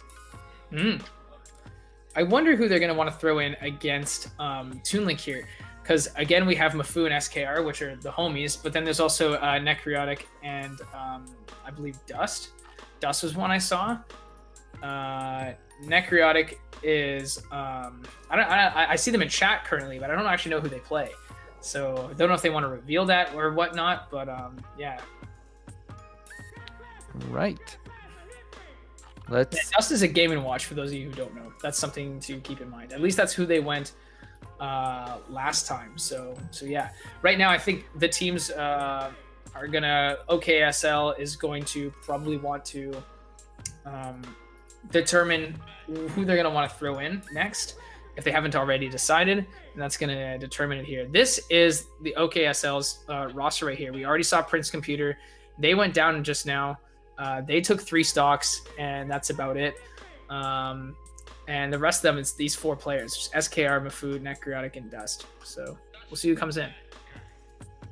No, definitely with Prince Computer now being out of this crew battle, it's definitely going to be interesting whose side is going to favor now. It is even match, but Prince Computer definitely did show up in the last crew battle with those 5 stocks. So 3 stocks is still good. I think he took a total. Yeah, he took 3 stocks in total, which is still very good. That's definitely like on par with that's a trade. That's a trade. So definitely OKSL still has good, strong players like Mafu, Dust, and other players as well. So definitely a very even game, anyone's game. Yeah, I know that's not SKR because that's not SKR's icon. So it might be one of the other 2. SKR's icon is, I think, like one of the Fox characters. So I think that's like, that's one of the ones that they have there. So let's see. Right. We're going to go to Smashville, and this is Dust. So we're going to see Game & Watch on Smashville. Against... This is actually interesting, because Jojo de Hobo has a lot of Game & Watch experience, if I recall. Oh, okay. Yeah. On paper, it seems like this will be a good counter pick because of the fact that Game & Watch's bucket is a reflector and would reflect every single sort of projectile that Toon Link would want to throw at him. But obviously, if you are familiar with how this matchup would go, that might also be in your favor as well. So we'll see how well-versed Dust is in this matchup as well. Yeah, Washington has a really good Game & Watch in the form of Snickledorf. So, like, if Jojo probably practices with them a lot, or at least plays with them because they're from the same region, you sort of come to know what to expect, and that's probably what we're going to come to see here. So let's see how this all plays out. 2, 1, go! All right, right. Strong start from Jojo right now. And yeah, these projectiles doing wonders right now against Dust. I don't think Dust was ready for this barrage of projectiles right for the start, because it's kind of like those mind games. I think from Dust's end, it's kind of like, oh, I have a reflector. That means you should be less incentivized to really throw out these projectiles. But Jojo not really too worried about that aspect, and he's just letting these fly. No, for sure here, and it's already 1 of 2. This thing, Game & Watch is a menace. Very, very good character, but they are on the slightly lighter side, so that's one thing. And as you said, it seems like Jojo definitely is showing that matchup experience right here. It's already 133% to 26%. This is quite a deficit for Dust right now. And the up special goes the wrong side. Well, yeah, it's unfortunate that it went the wrong side, but still, and there's the F tilt though. This is what I was talking about with Toon Link. This is the consistency. See, if Young Link got that up here, right, it would have just been like an extra damage. But Toon Link, you can bank on the fact that when you land certain things, that you're going to get the outcome you want. No, and right now, Dust is just not ready for these projectiles. He's getting, I think it's just too many that even if he would bucket, I think it's not too much big of a deal for Jojo, as he can just really move around his own projectiles. My goodness, that air dodge came in clutch. And yeah, no, you're totally right, because it's one thing to bucket a projectile, but when like there's too many of them and you have to drop the bucket, to continue to fight, right? That's probably when you get taken advantage of there. You get hit by a really strong move or something like that. Good shield there, not to get hit by the forward smash. That would have been tons of damage. Definitely don't want to see it. There's a boost tilt there, because also you can bait bucket. You can bait the reflector. And that's exactly what we're seeing here. It seems like Bucket doesn't reflect from both sides, getting hit from the boomerang on the way back, and will convert right into his F tilt. Forza won't be able to do it, but that Nair, Dust was getting ready for what seemed to be more projectiles, but went for the feint instead. Jojo going to be letting a forward air rock. That will be Dust's second stock. I like the Nair there to catch him on the platform here. Dash attack's there to cover him as he tries to land a little bit. But still, nice forward air here. Dust is in control right now. Dust just needs to land something really, really nice here, like that F tilt. It's almost there. It goes deep for the back air, but it's gonna take some damage in the process, unfortunately. And right now, JoJo has not lost a single stock yet. This is not a deficit you want to have, especially with these two crews where every stock is gonna matter from how close that last crew battle was. So You can't let JoJo win while having 135%. Like if you let him like heal up, basically, essentially Yeah. what happens, that's like a big wound to have to deal with. It's definitely nothing worse than a crew battle than being so close, getting that current stock from your opponent, and then they take it. It's such a high percentage, but manages to take that first stock. Yeah, there it is. Finally, yeah, because there's nothing worse than being like, yo guys, we were so close. Sorry I took no stocks. Yo. That would have been rough, but Dust not gonna let that happen. Dust is gonna continue, and you know what? Dust can keep this momentum going right now. All you need is like just a nair here and there and a grab or whatnot. And there it is, there it is. Catch the jump with the nair, use the bucket as bait, and then you go for it. Oh my goodness! Tried to go for down smash, but not gonna hit or confirm, and that's gonna force Dust at the ledge here. Yikes! Dust just needs to slow it down. Right now, he's at a not so great percentage where Toon Link probably can kill him with one strong aerial. Ooh! Nice punish on the down smash. And right now, ooh! And yeah, it's gonna do it forward air. Yeah, drop down forward air going to be really, really good. And this is what I meant. I think we saw a lot of confidence from JoJo in that matchup. Because again, like if you have one of the stronger Game & Watches in like the western states, right? You know, Washington, right? Right. You gotta know the matchup, man. You have to know how to fight that character with your main. And if you're gonna stick to your main, you gotta learn it. And we saw a lot of that practice pull through here. It's gonna allow JoJo to get the dub here. Dust is able to take one stock, but yeah, we're gonna have to see which character is gonna go in to fight Toon Link. Mm-hmm. I don't know. Do you send Mafu now? I don't know. Like I think like because I'm not sure if you'd want to send SKR into Toon Link because it's Roy Koopa again. Yeah. Woohoo! But I don't know if you want to do that, right? And then Necrotic, I have no idea who they play, so maybe that might actually be the answer here. Mm-hmm. But you never know. This is Necrotic. They're a Bowser player. Oh, well, they have a lot of characters, though. That's what they said. They're ranked 5th in their local PR, and they work at Starbucks as a barista for their day job. I think, you know, I've heard a lot of things about working at Starbucks, but it seems like a pretty pleasant thing to do. Like, especially, you probably get discounts as well. Like, it's pretty awesome. So yeah. You're not ranked 5th? Please correct us in chat. He's actually ranked 1st. That's what he's going to say. That was nice. Yeah, I have a lot of friends who work there that really like it. Self-entitled Best Junior in BC. I know SKR, and I believe they probably should take that title. I'm not going to lie. And they paint abstract paintings as a side gig. Yeah, you can find that on there. They also stream as well. They stream for crews as well. So they also do their own crew battle casting, and you can actually see a lot of their abstract paintings that they sort of display. SKR is very sick. I love seeing SKR. SKR is a regular in my stream. I like to see when SKR shows up. It's very, very cool.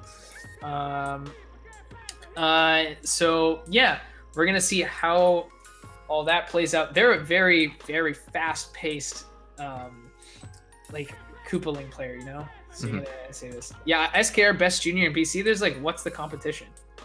I don't really know. I don't really know of the competition for that. Like, I'm not trying to be rude to any up and coming Koopa Link players in BC. I just, if you're fighting against SKR for that title, I don't really know, right? But yeah, Machu and Daxon have very good Koopa Links, I will admit. That's true. Maybe it's more so like solo maining one, but yeah.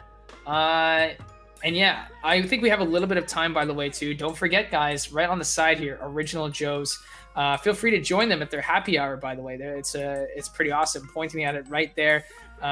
Thank you guys. If you guys are watching at your Okanagan location, this broadcast is being broadcasted there live, and you could support them as well from the comfort of your own home through food delivery apps such as Skip the Dishes and DoorDash.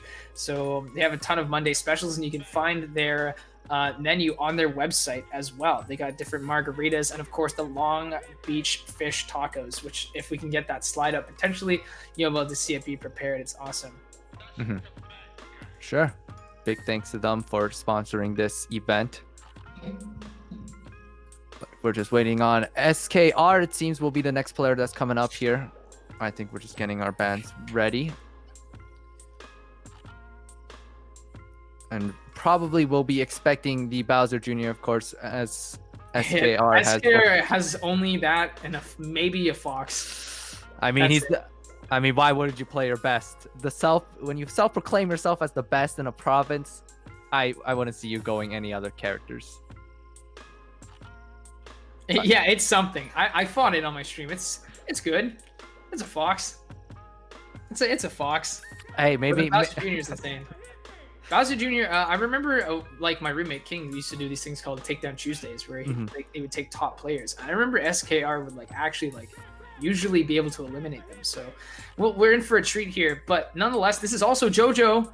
And JoJo is also a super talented Toon Link. So JoJo the Hobo versus SKR. It's happening right now. SKR's got them Discord numbers up in their tag. You know that's serious business. And we're gonna go to Smashville here. All right. I'll let you watch it and get a good look at what you're about to see. All right. I'm excited. I expect a lot of good things coming from a man who self-proclaims himself as the best of a character. So it'll be exciting to watch that. But I'm liking it might be the of a mid tier, but still, it's good to see. And yeah, you're already liking the movement. I can hear you say that much. Yeah. I think the great thing about this game is too, it's the power spike from a low tier compared to a top tier in this game compared to other Smash iterations is definitely the gap is much smaller. So even though or Roy in this case is considered to be a not so top tier-ish character, maybe more so along mid tier, they can still get the results you want, especially on a very much more local level like the PNW region. You can definitely still get the same results as if you played a top tier. But right now, SKR kind of losing this battle right now a little bit slowly, 106% compared to 49. Yeah, my fear was that I was expecting that JoJo was going to make it very, very difficult for SKR to approach. Because SKR likes to get conversions off of side B, go for falling nairs or landing up airs to get really good strings on you.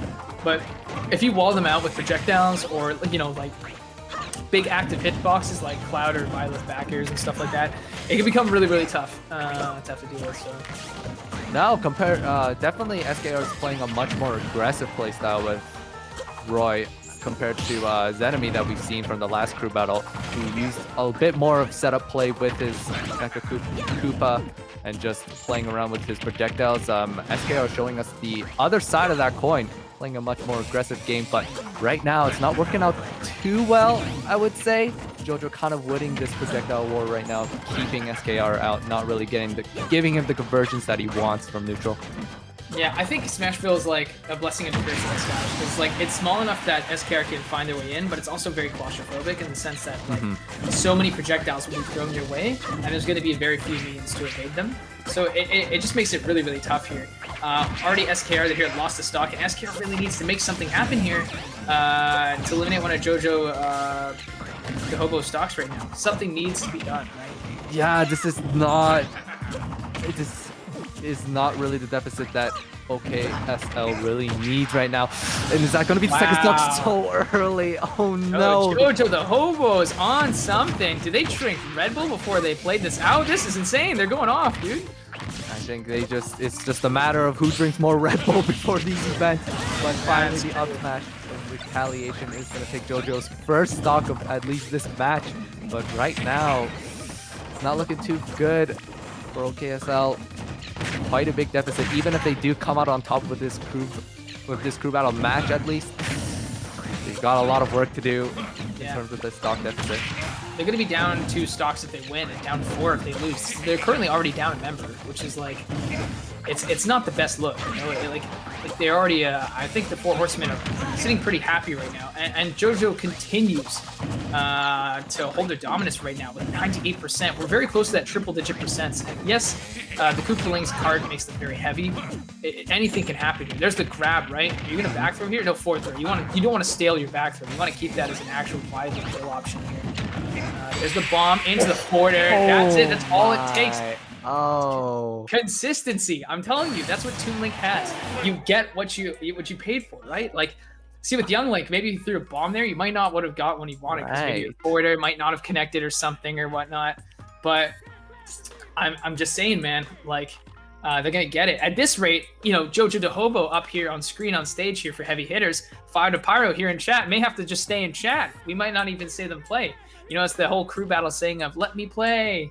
Come on, I want to play. That might happen if things keep up. The Four Horsemen might hold their dominance moving forward. So yeah, crazy stuff. They're gonna try to figure out who they're gonna want to throw in here, but we're gonna make it easier for you on us. So we're gonna make it easier for you to hear about some stuff that we want to talk about while we wait. And in fact, one of them is actually going to be something we didn't really get the chance to talk too much about, but I'm going to take that chance now, which is Charitable Impact. They're Canada's first online charitable giving platform, which is really new. Like that's something really admirable. And for those of you who don't know, it's kind of like an online bank account that you can use for charitable giving, and you support any registered charity of your choice, giving to them the way you would like. And also, these charitable impact dollars are going to be given to both players and viewers. This is Necrotic, by the way. I believe they're probably going to come in to take over here. Apparently they're not ranked 5th, so they're ranked something. I'm sure they're ranked something in their local PR, and they do enjoy their job there at Starbucks, which is good, because jobs like that, you know, they can get kind of hectic during the like lunch rush or the morning rush, and people want their coffee and whatnot. But I heard otherwise it's pretty chill. So, yeah, who's this Wi-Fi Bowser player? Now, Bowser on Wi-Fi. Woo! Fun. Heavy hitter. Okay, that was definitely a pun intended. Oh yeah, there it was. Well, there we go. But Imagine no. playing Bowser. Yeah, same. I feel that way. Imagine playing Bowser. Couldn't definitely be feel the me. power. I would never. Gamble plays Bowser. Oh, Right. does he? Yeah, I you know, and it's out of choice, and it's because he says I don't really play this game that much, and you can just play Bowser, and you already know what to do. I'm like, Fair yeah, enough. Good. true. You feel movement on your shield. That's when you know what you want to press after that. Yeah, dude. Does your controller rumble when things hit your shield? Yeah, it's very good. It's very good. You can do it with your eyes closed and then just Yeah, you know exactly. Yeah, just up the shield, man. It's better so you don't have to hesitate. You know exactly what you want to do. Yeah, Bowser's an interesting character, but the thing we have to keep in mind here is this is Bowser into Toon Link, which is not a good matchup. I don't think it's not a good matchup online. So like, apparently this is a special Bowser though. So this is no slander to Necrotic, because I'm sure Necrotic's an incredible player, and I do enjoy watching Bowser. I do enjoy watching Bowser, which probably means to chat. I don't enjoy playing Bowser, which is correct. Playing against Bowser, excuse me. But we're gonna have to see how this plays out. If you can get across all this projectile barrage, the obstacle course put in front of you, then maybe things will work out, because Bowser's damage output is incredible, and you just need a few confirms to do it. But I don't know. We'll just have to see it as it plays out, Kanekar. And I have to see it to believe it. Yeah, it's the thing about Bowser. As much as we poke fun at him just there, it's like it becomes very hard when you face a player that's familiar with what Bowser wants to do in this game. Yeah. Because it just becomes that slope just becomes so uphill from there, because the things that you could do before you can't really abuse then, because the player already knows how to counteract those options. It just becomes so much harder, especially when you're facing against projectile characters like Toon Link. It's gonna be so hard to play your game as Bowser. So we'll see Yeah, no, for sure. if Necrotic can get in, get those hits that he wants in neutral, and take those quick stocks as Bowser does. Yeah. So there's that. So again, guys, thank you so much, especially those who are watching from the original Joe's location. We really appreciate that. As we're here waiting for the players to get into the arena, we do know that the stage that we're going to be seeing them fight on is Small Battlefield, which is basically Battlefield if you took the top platform away. I very much enjoyed the stage. I wish it had a nighttime variant so it wouldn't look the exact same as Battlefield, but beggars can't be choosers. I already got Cloud in the game, so whatever. Fine by Win me. some, you lose some. You win some, you lose some, exactly. So one thing about Bowser here, though, is that I completely forgot.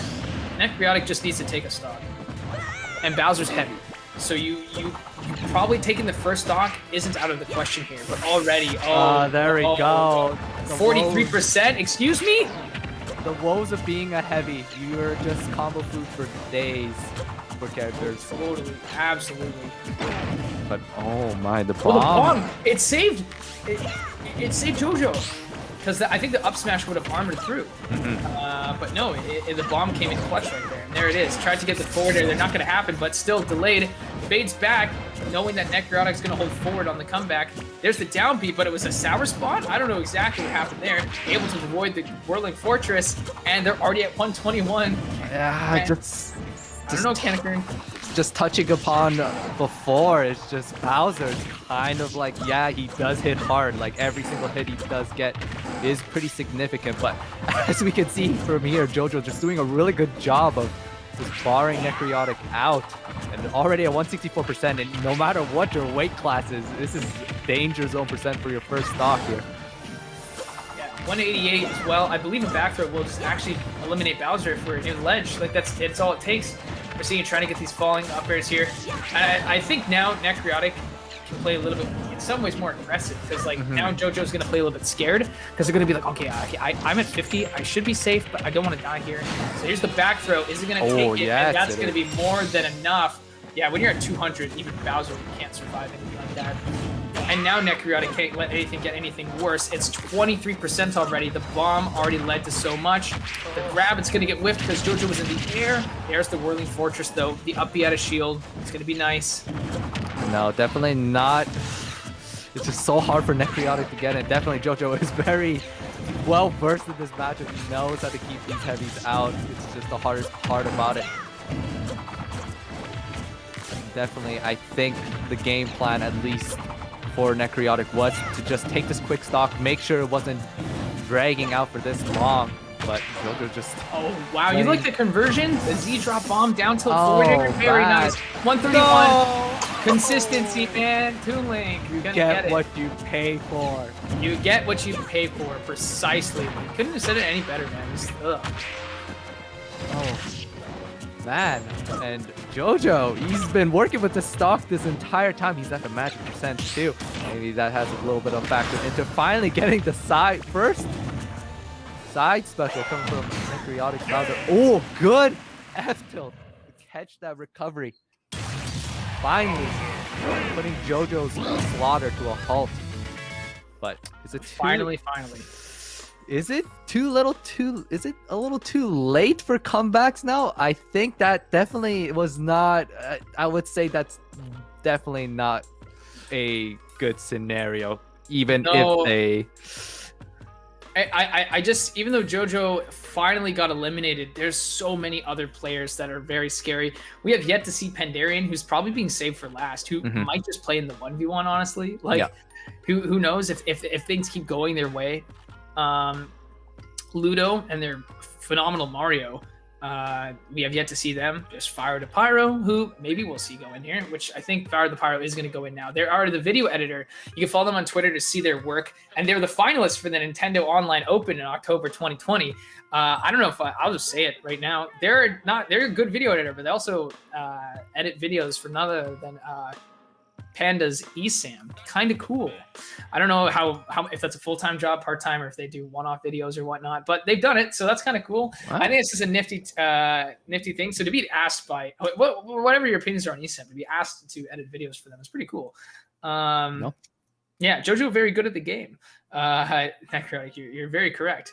But yeah, Fire the Pyro is, I'd say, like, definitely like the Mii Brawler specialist, always trying to lab stuff out, learn sort of ways to utilize the character in unique ways and push the meta. And yeah, it's really good. They're primarily famous also for cheesing Let's Tickle at the time, now Tickle, but cheesing Tickle with the flip kick. Tickle went off stage and then Tickle lost the set. Very funny moment. Very funny moment, but they're good, and they get to finally play. That was an accident. Yeah, it was. I know it was an accident. That's what makes it funny. You definitely didn't mean to downbeat like that, or I think you just meant to recover.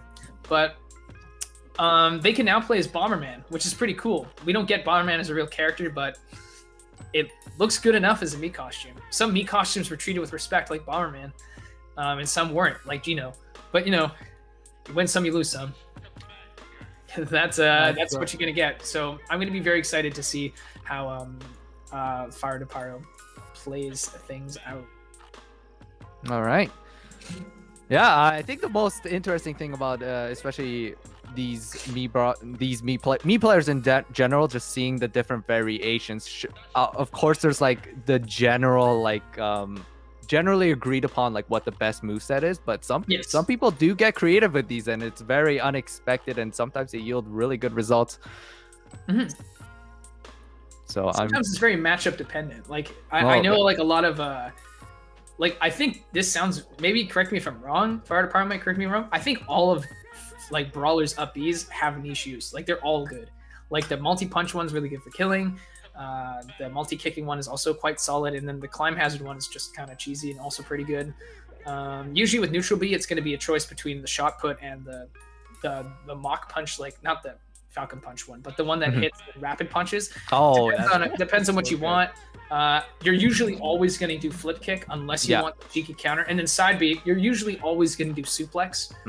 You could do onslaught, but you want the command grab, right? So yeah, onslaught kills, but suplex does the damage. And you already have mock punch if you want that multi-hitting finishing move. So it would definitely be kind of redundant to have those two. Yeah. So, and I know Fire the Pyro experiments with a bunch of movesets. So if they know what character they're fighting against, which obviously it's Bowser, they might pick a moveset. But I believe you're locked to your moveset, so they might just go with a okay. By the way, Jojo, the hobo in chat right here, that was a phenomenal showing, man. That was actually crazy.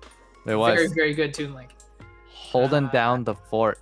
Yeah, dude. I sometimes lose faith in Toon Link. I even talked to Vivid about it, formerly Kid from Popeyes. I always think like, man, why don't you just play Young Link? But, that display proved me wrong.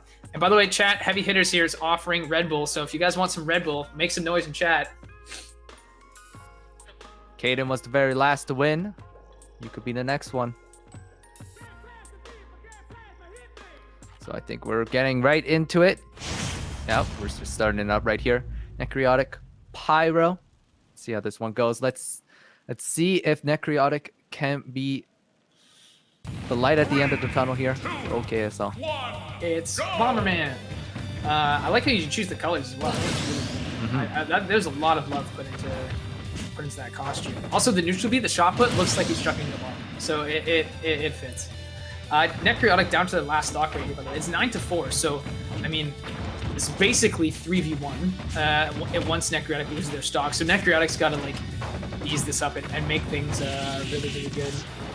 Oh, yeah, right now it's looking pretty good for Necrotic. He's getting the hits he needs off of neutral. This is, I would assume this would be a little bit easier time for him, just because Fire the Pyro does not have access to a plethora of projectiles like JoJo did. But for sure, there's the suplex button. You're gonna want to condition people to shield as Mii Brawler and then grab them. It does like 20 damage. That's pretty good. Yeah, looking pretty even right now. I know Necrotic does have a lot of percent on him, like twice more percent, but with Bowser, okay, never mind. Maybe I'm going to eat my words, but I was just about to say Bowser can go hit for hit, but is that it? No way. No way. Helicopter I'm kick. shocked that up B is that strong, because it's arguably like, it's like the second, it's still the second strongest to the other up B, which is the multi-punch one. It's so good. Mach Punch would probably be like the strongest in my eyes, but the interesting thing about Helicopter Kick is that you need to commit to the direction or else it gets a lot weaker. So the moment you try to, you sway back and hold back. Yeah, if you hold back and cancel your forward momentum, it actually decreases the knockback power of that by like, I don't know what the multiplier is, but by a ton.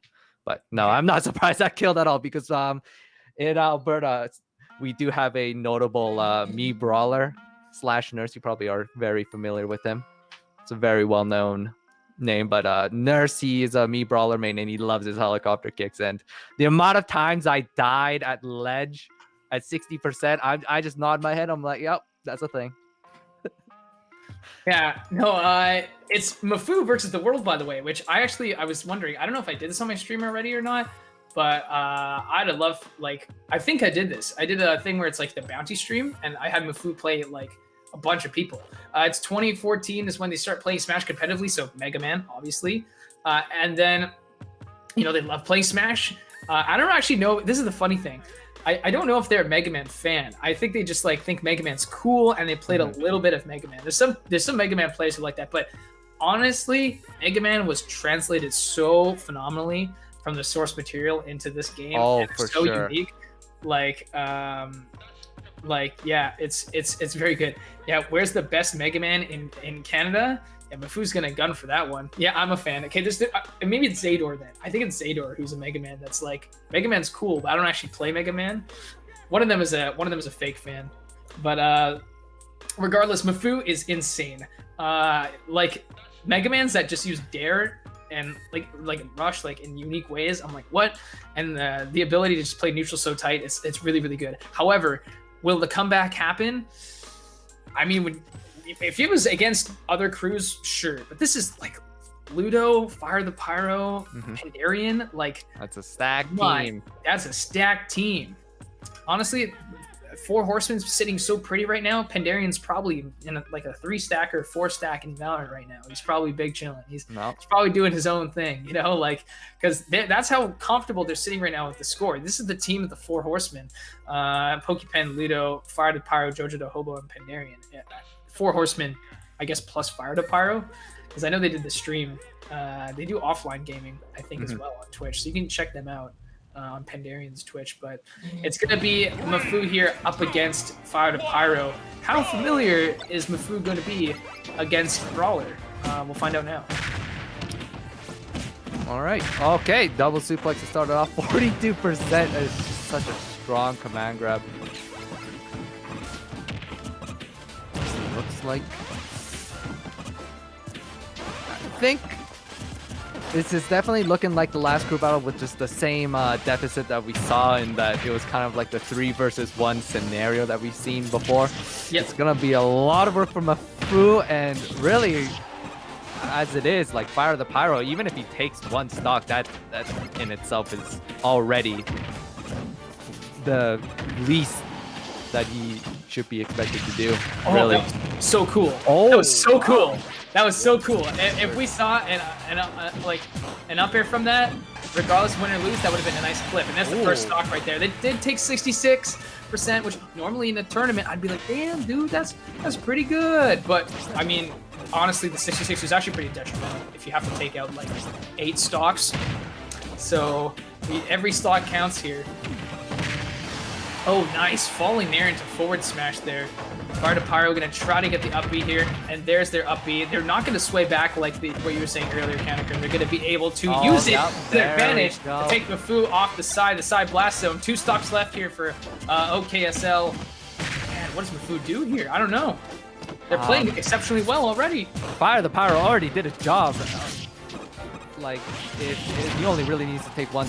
They only need to take 1 stock each per each team member. So Fire the Pyro already going above and beyond, trying to threaten Mafu's 2nd stock here.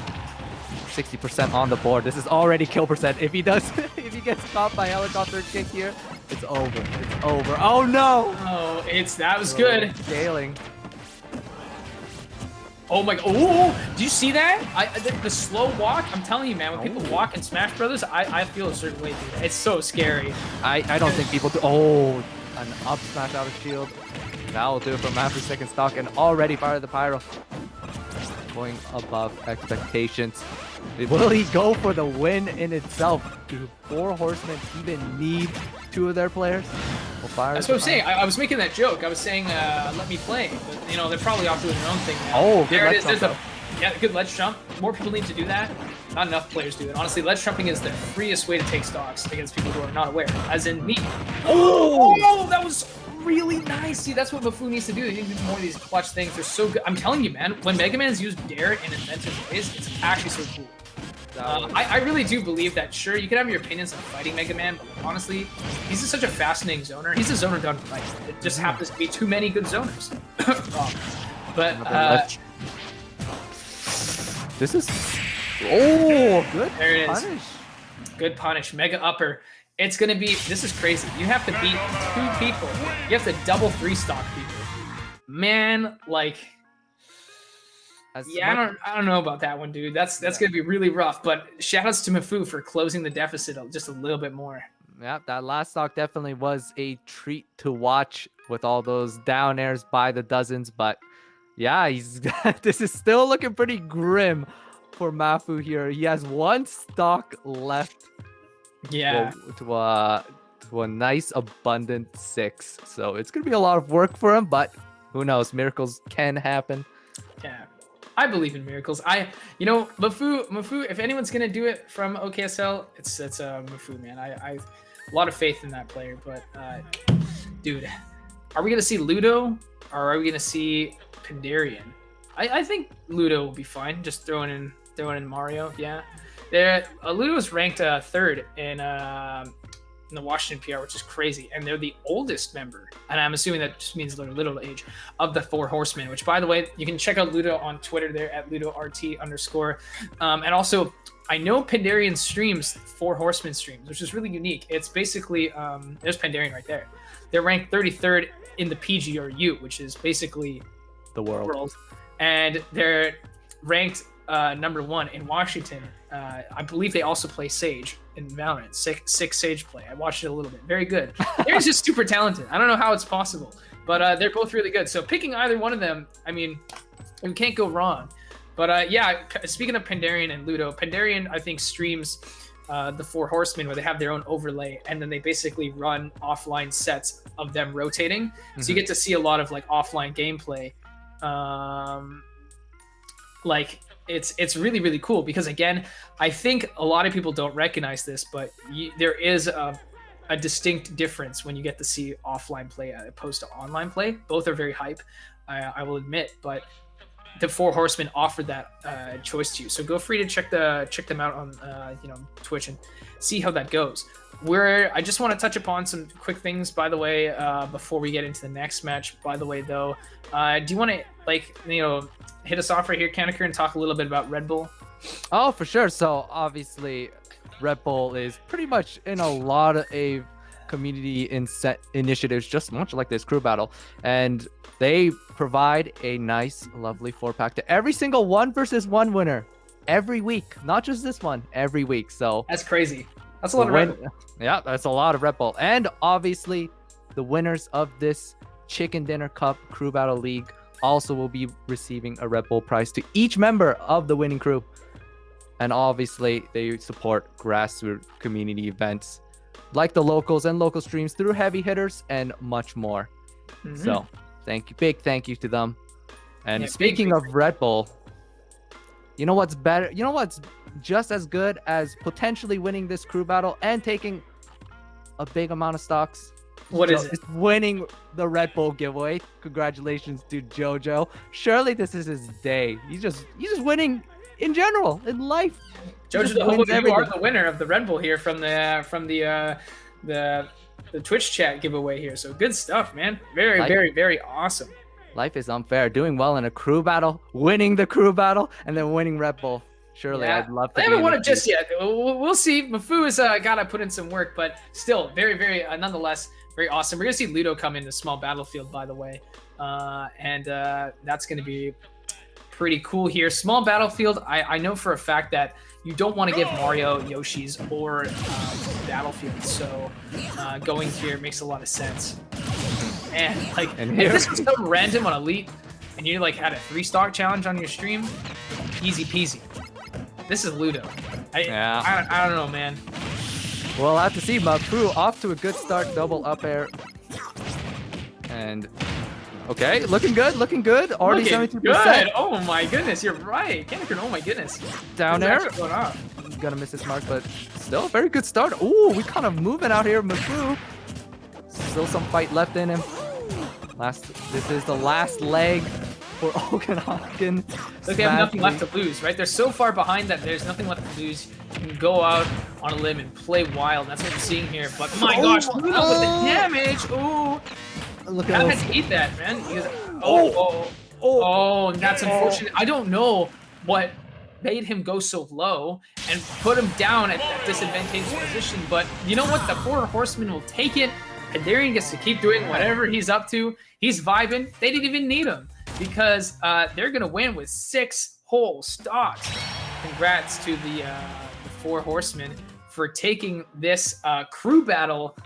But as said before, as seen before, we're going to change the rules here because we're going to go back into the 1v1 best of 3 format where they elect 2 players to face off against each other for more Red Bull, which is funny because if you throw in Jojo the Hobo and Jojo wins more Red Bull. Yes. So that's wild.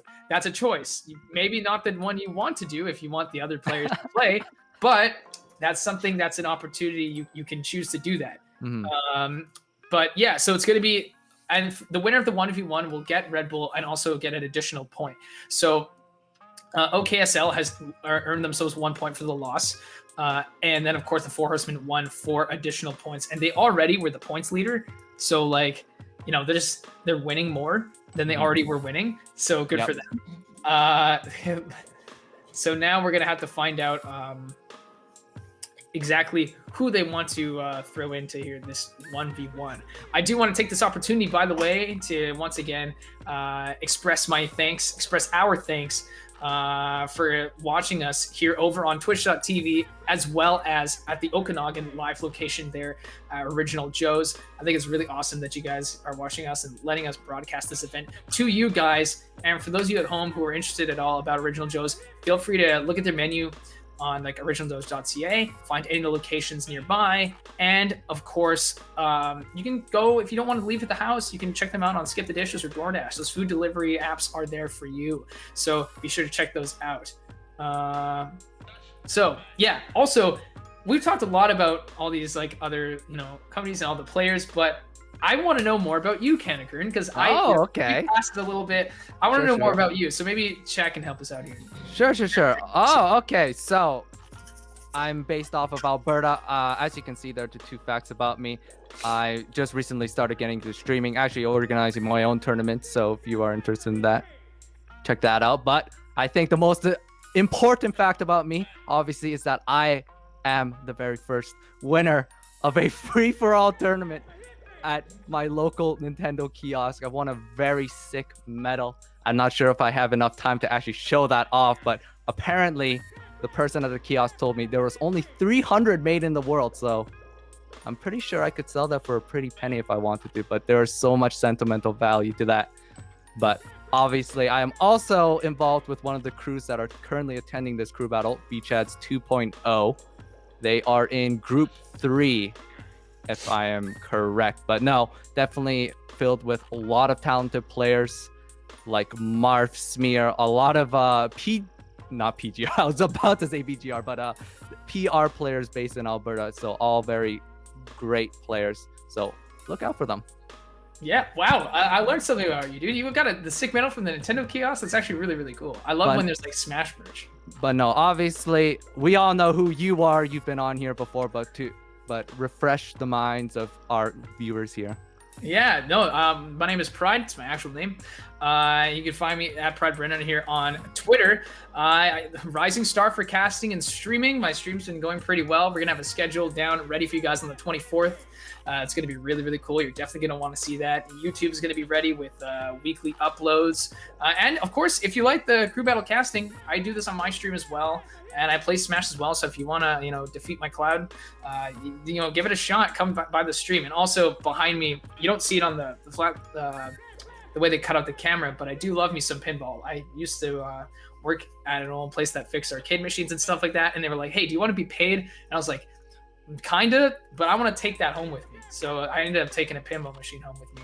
It's a pain to move, but it's super cool, and I would not go anywhere without it. If I ever lived somewhere, I would take it with me because it's really, really sick. So that's enough about me and Kanakern. I'd love to hear more about you in the future because that's actually super fascinating that you won a free-for-all tournament. Those aren't easy to win, man. If they throw items in there, dude, like, ooh. See, okay, the thing about that tournament was it was standard four-man free-for-all. Smash Ball was on. I think it was Final Smash Meter on as well.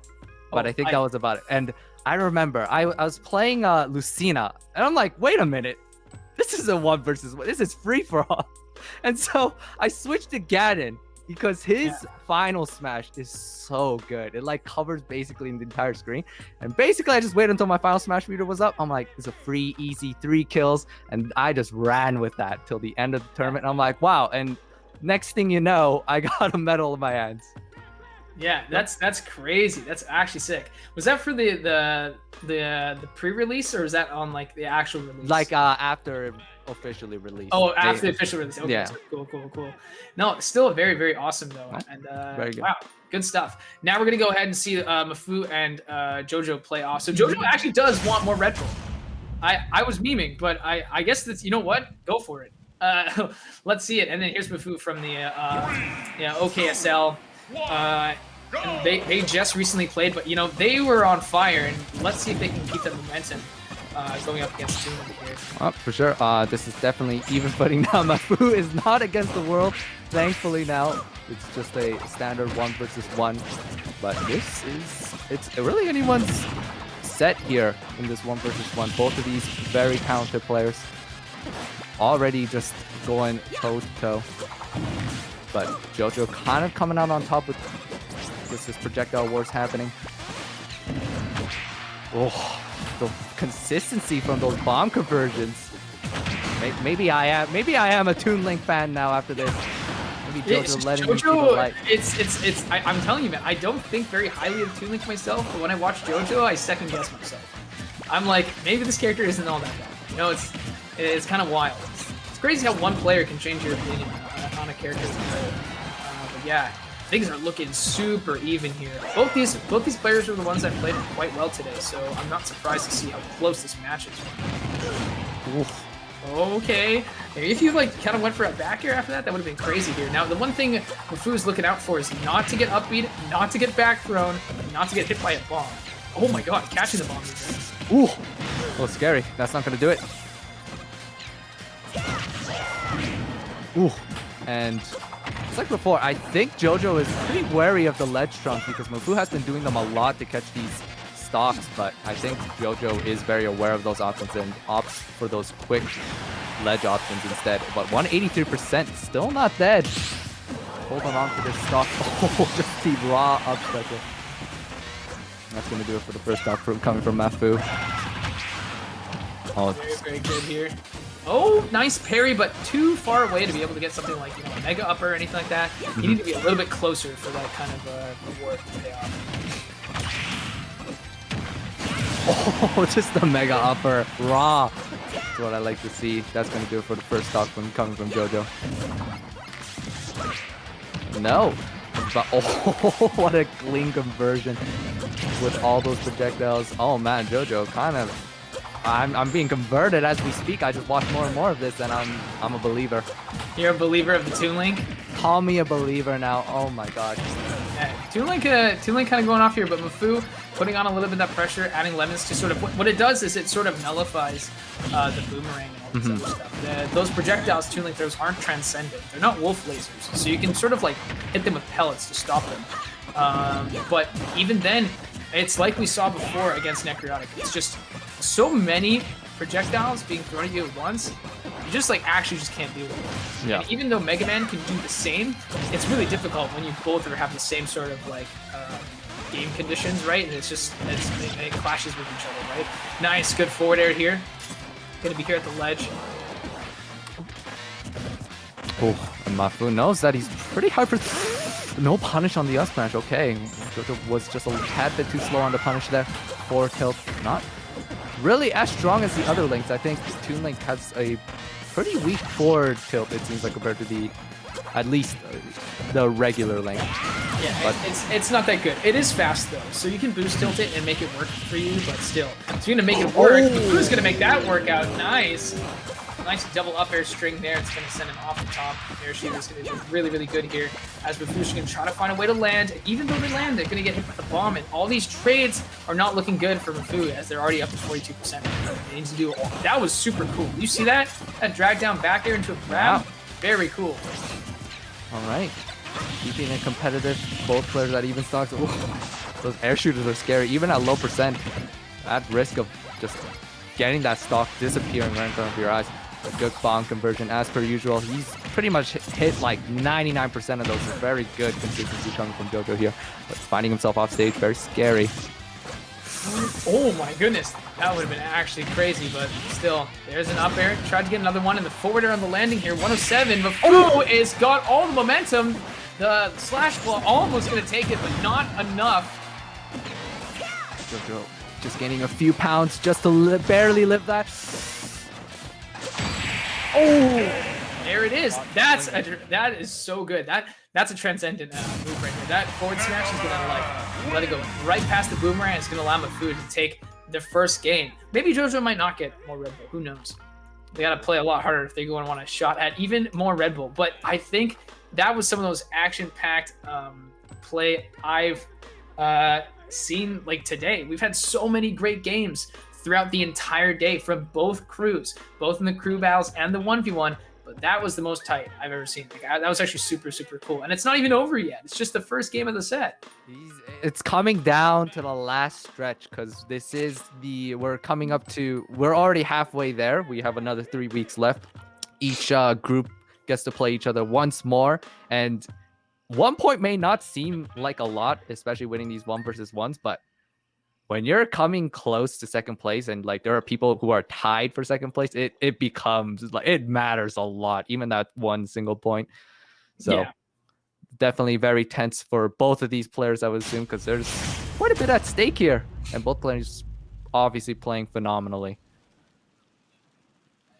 Yeah, here it goes once again. We're gonna return to Pokemon Stadium 2. And we'll see how this plays out. This stage is so good for both of them.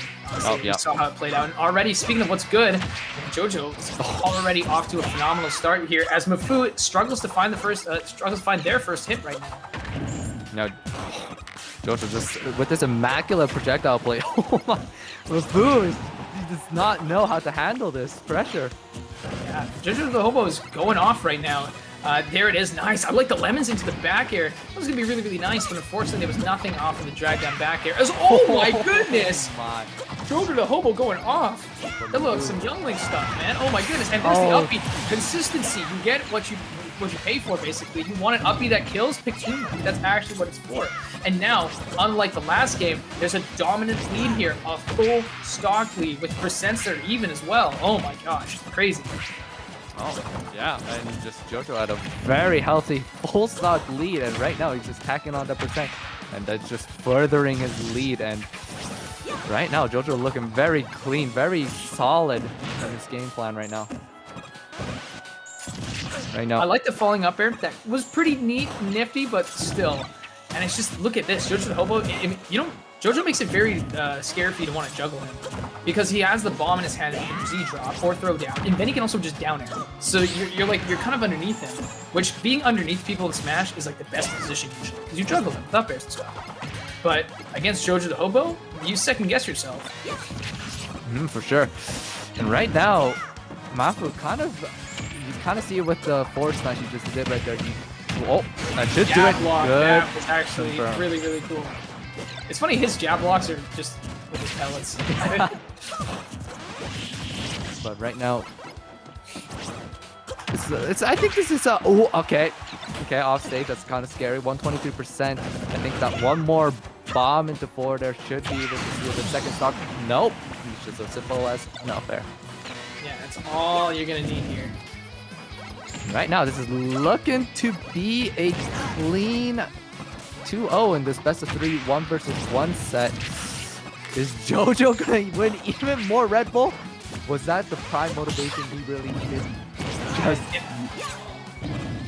potentially download complete, because like this is such dominant play. The boomerang to cover it, and then also the forward air to add on to it. The string, it's just looking way too good here. Yeah, at this point, even if Jojo loses the stock, it's just all about building out the percentage. Up smash gonna whip completely. Oof. Yeah, this is looking. Oh, okay, all right, Mega Upper. And here's the thing with Mega Man, I always fail to mention or remind myself, Mega Man's fairly heavy, so you can kind of stay alive for just a little bit. Right. And if you just keep winning neutral here and there, Mafu can take this back. Yeah, for sure. But right now, 114%. This is definitely very scary for him. I think a bomb to forward footstool doesn't really leave much, but up smash? Nope, a little too heavy. That was really, really good. I like the boomerang again as a landing catch. It's going to be perfect here. Leaf shield here as a nuisance. And lemons, and then more projectiles for JoJo to have to be wary of to prevent the approach. There's the bomb in the forward air, dude. Danikern, you're so smart. You get what you pay for. Oh, drop Crom, pick up Toon Link, man. It seems like you know what to do. I'm a believer. You know what? Maybe this is the answer I needed all along. JoJo already knows what he needs to do. Maybe if this is what it takes to win Red Bull, count me in. I'm a Toon Link main. Yeah. I'm calling it right now. Look at that. Very, very cool. This is what it's going to come down to. I think this is going to come down to where you want to go as your next stage, because that's really what's going to determine what happens here. Because I think we're seeing JoJo get a little bit of the download here. The confidence is flowing through. We're just going to have to see if a stage may play a part in like changing things up a little bit. For sure. If it does, that'll be helpful. So we'll see. We'll see what happens. Oof, very, very, very close. This is it. This is the nobody. We finished the first crew battle. They're 1v1. We finished the second crew battle, and we're on game 3 here of this 1v1. Oh, this is a best of 5. Okay. Oh, is this a best of 5? Is this because oh man, it must have been a long night for me. Is it 1-1 right now? Yeah, it is. All right, maybe I am becoming just getting over to that boomer stage. It's best of 3, by the way, Danikern. I'm just saying. Yeah. For some reason, I thought it was 2-0, but that was my bad. Anyways, let's move on. Game 3. Okay. We're on FD. There's no platforms to take refuge on. You just have to face all these projectiles head on, and that's honestly just gonna mean who has the momentum here. This is an even matchup online. I don't know what to tell you. It's really, really close here from these two incredibly talented players right now. Yep. Both Four Horsemen and Okanagan Smash League are proud of these two players. That's why they elected them to fight each other. You know? They're good. No, it's interesting with the stage choices because kind of like you kind of both JoJo and Mouth will probably have stages that they have similarities of both liking and disliking. So, but almost with the down air, almost finding its mark. That could have been JoJo's first stock there, but barely missing. Yeah, this is looking good here for Mafu compared to last game. Tried to get the up smash, but it just doesn't scoop. It doesn't have that generous scoop hitbox you'd expect from something like, say, Violet up smash or whatnot. But still, here, Mafu's gonna use the Crash Bomber to clash with another sort of projectile. Throws the Metal Blade. Oh my goodness, that was really cool, but I think one of the Tuner's projectiles got in the way of any further conversion here. And yep, JoJo opting to play very slowly. He doesn't want to really commit to any hard commitments. I think he's just waiting for the right moment where he sees the confirm with the bomb, and I think the tried and true forward air like we saw there. Try to fish for it, but yeah. Oh, that was, oh my gosh, he wasn't able to punch, not even with down smash. And down smash is wicked quick. It is so good. So what we might be seeing here is actually a fish for an up air on the top or a back throw. I see, there it is. I saw it. He was really wanting to get a back throw right there. Mafu's not gonna let it happen. 162 to 103 here. And it's crazy. Mafu could go for some crazy mega upward play, but if he whiffs, it's all over. It's all over, right? And you're down the stock. And JoJo can play it slow, right? 180 to 111. This is looking really close. Crash Bomber activated, tagged onto JoJo. Oh, that was nice! Like a Rube Goldberg machine. One thing after the other. It all played out perfectly, but that was nice. Oh, but the up circle will do it. But that percent was definitely very awkward. It's not a place that JoJo wants to be just because he doesn't have access to those kill confirms with bombs, but his only real options would be back throw and probably up circle just like that.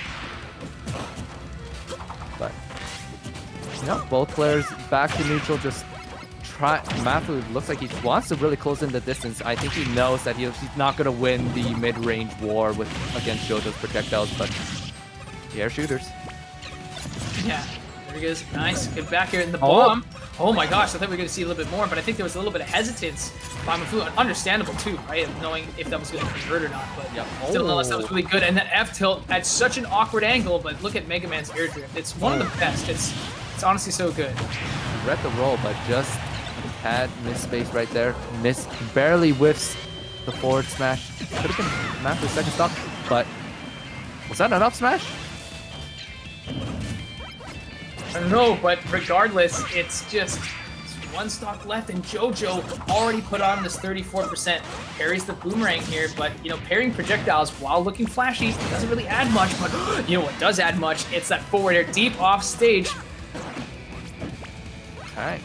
So right now, both players at their last stock here, and JoJo, I think he's just sticking with the game plan of just walling out Mafu here. Mafu kind of wants to close the distance. 72% right now. It's JoJo's favor right now.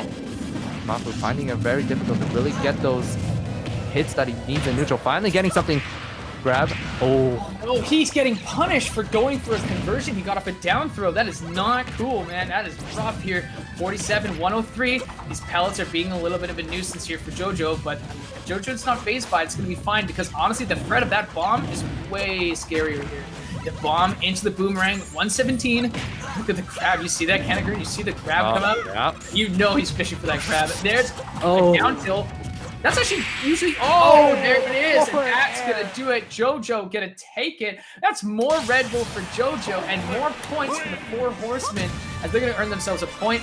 And JoJo's going to, dude, JoJo can just, honestly, if they want to stay up for a whole week, they have it. They got the fuel. They don't just need one wing like Sephiroth or two wings like Pit. They can have like as many wings as they want. They can have as many wings as they want. They're crazy. Down for the sky, from the skies for JoJo. Just bountiful harvest of Red Bull. So good stuff. Red Bull record. Yeah. Anyways, that concludes the 2 crew battles.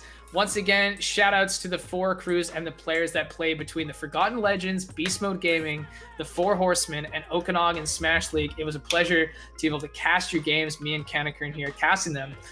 Sure. And see them throughout the day. So that's really good. We do want to talk about what's happening next week. It's going to be VChads 2.0, which is your crew. Yes. Against the International Justice League, and then various artists versus Vicious and Delicious with 2 different casters. It's going to be with Effio and Machi, which big fan of both of them. Honestly, huge fan. So to hear them cast is going to be really, really good. They're both really talented characters as well. I've heard Machu cast a bunch in the past. They actually casted my match when they were at the UBC Cup, I think. That was Heroes vs. Villains. Very good. Mm-hmm. But yeah, now, one last thing I want to touch upon is I just want to make sure that all of you guys are aware at home, watching from twitch.tv, as well as the Original Joes, we want to touch upon how you guys helped us put together this event and those involved. So first of all, I just want to give a big thank you to those of you who are watching at the broadcasted Okanagan location of Original Joe's. Thank you guys so much for watching. And again, if you want good family-friendly food, watch the game on TV, of course, or just you want that really good like vibe, you can go and get some Canadian-made casual dining from Original Joe's. Want to stay at home though? Support them on Skip the Dishes and DoorDash. Those food delivery apps have you covered. And check out their menu over at originaldose.ca. Do you mind letting me know a little bit about Charitable Impact, Kanakern? For sure. So it's Canada's first online charitable giving platform. So it's basically like an online bank account for charitable giving, obviously. And it supports any registered charity in Canada. And you can basically manage the way you want to give. And during this event, we will be giving away charitable impact dollars to both players and viewers. So you're doing it for a good cause and watching some amazing crew battles at the same time. Yeah. And also, a big thing to note is we already talked a ton about Red Bull because Jojo the Hobo is going to have a Red Bull stash, but this wouldn't be possible without help from Red Bull. They've been a great supporter of community initiatives like this crew battle, like their own Valorant Red Bull Campus Clutch, which if you like Valorant, go check that out as well. They've been providing the 4 packs to each winner. So Jojo the Hobo, obviously, killing it. Been doing a great job. And they've just been supporting a bunch of other grassroots community events like local weeklies and local streams through Heavy Hitters. So just thank you so much to Red Bull. Red Bull gives you wings. And finally, the last one, just Heavy Hitters themselves. Heavy Hitters, this is the people, the brains behind this event to make things happen. The overlay, getting us casters here on screen, getting the players out there. Their goal is to help these grassroots gaming communities level up. through producing regional events like this crew battle and providing production and broadcast support and sponsorship wherever needed. Feel free to look at their socials right there. They got a Twitch, a Twitter, an Instagram, and a Facebook, and you can find more about that. You can find it below on the Twitch as well. You can click those links down below. And then be sure to check out the website. They have a calendar of all their esports community events throughout BC across a number of games. So find those contact links, community organizations, and latest news for everything esports related. So I'm Pride. I'm Catkern. We're going to go ahead and give a raid to Satellite Smash. So thank you so much for having us, and we'll see you guys next week. Thanks, everyone. We'll see you Bye, then. everybody.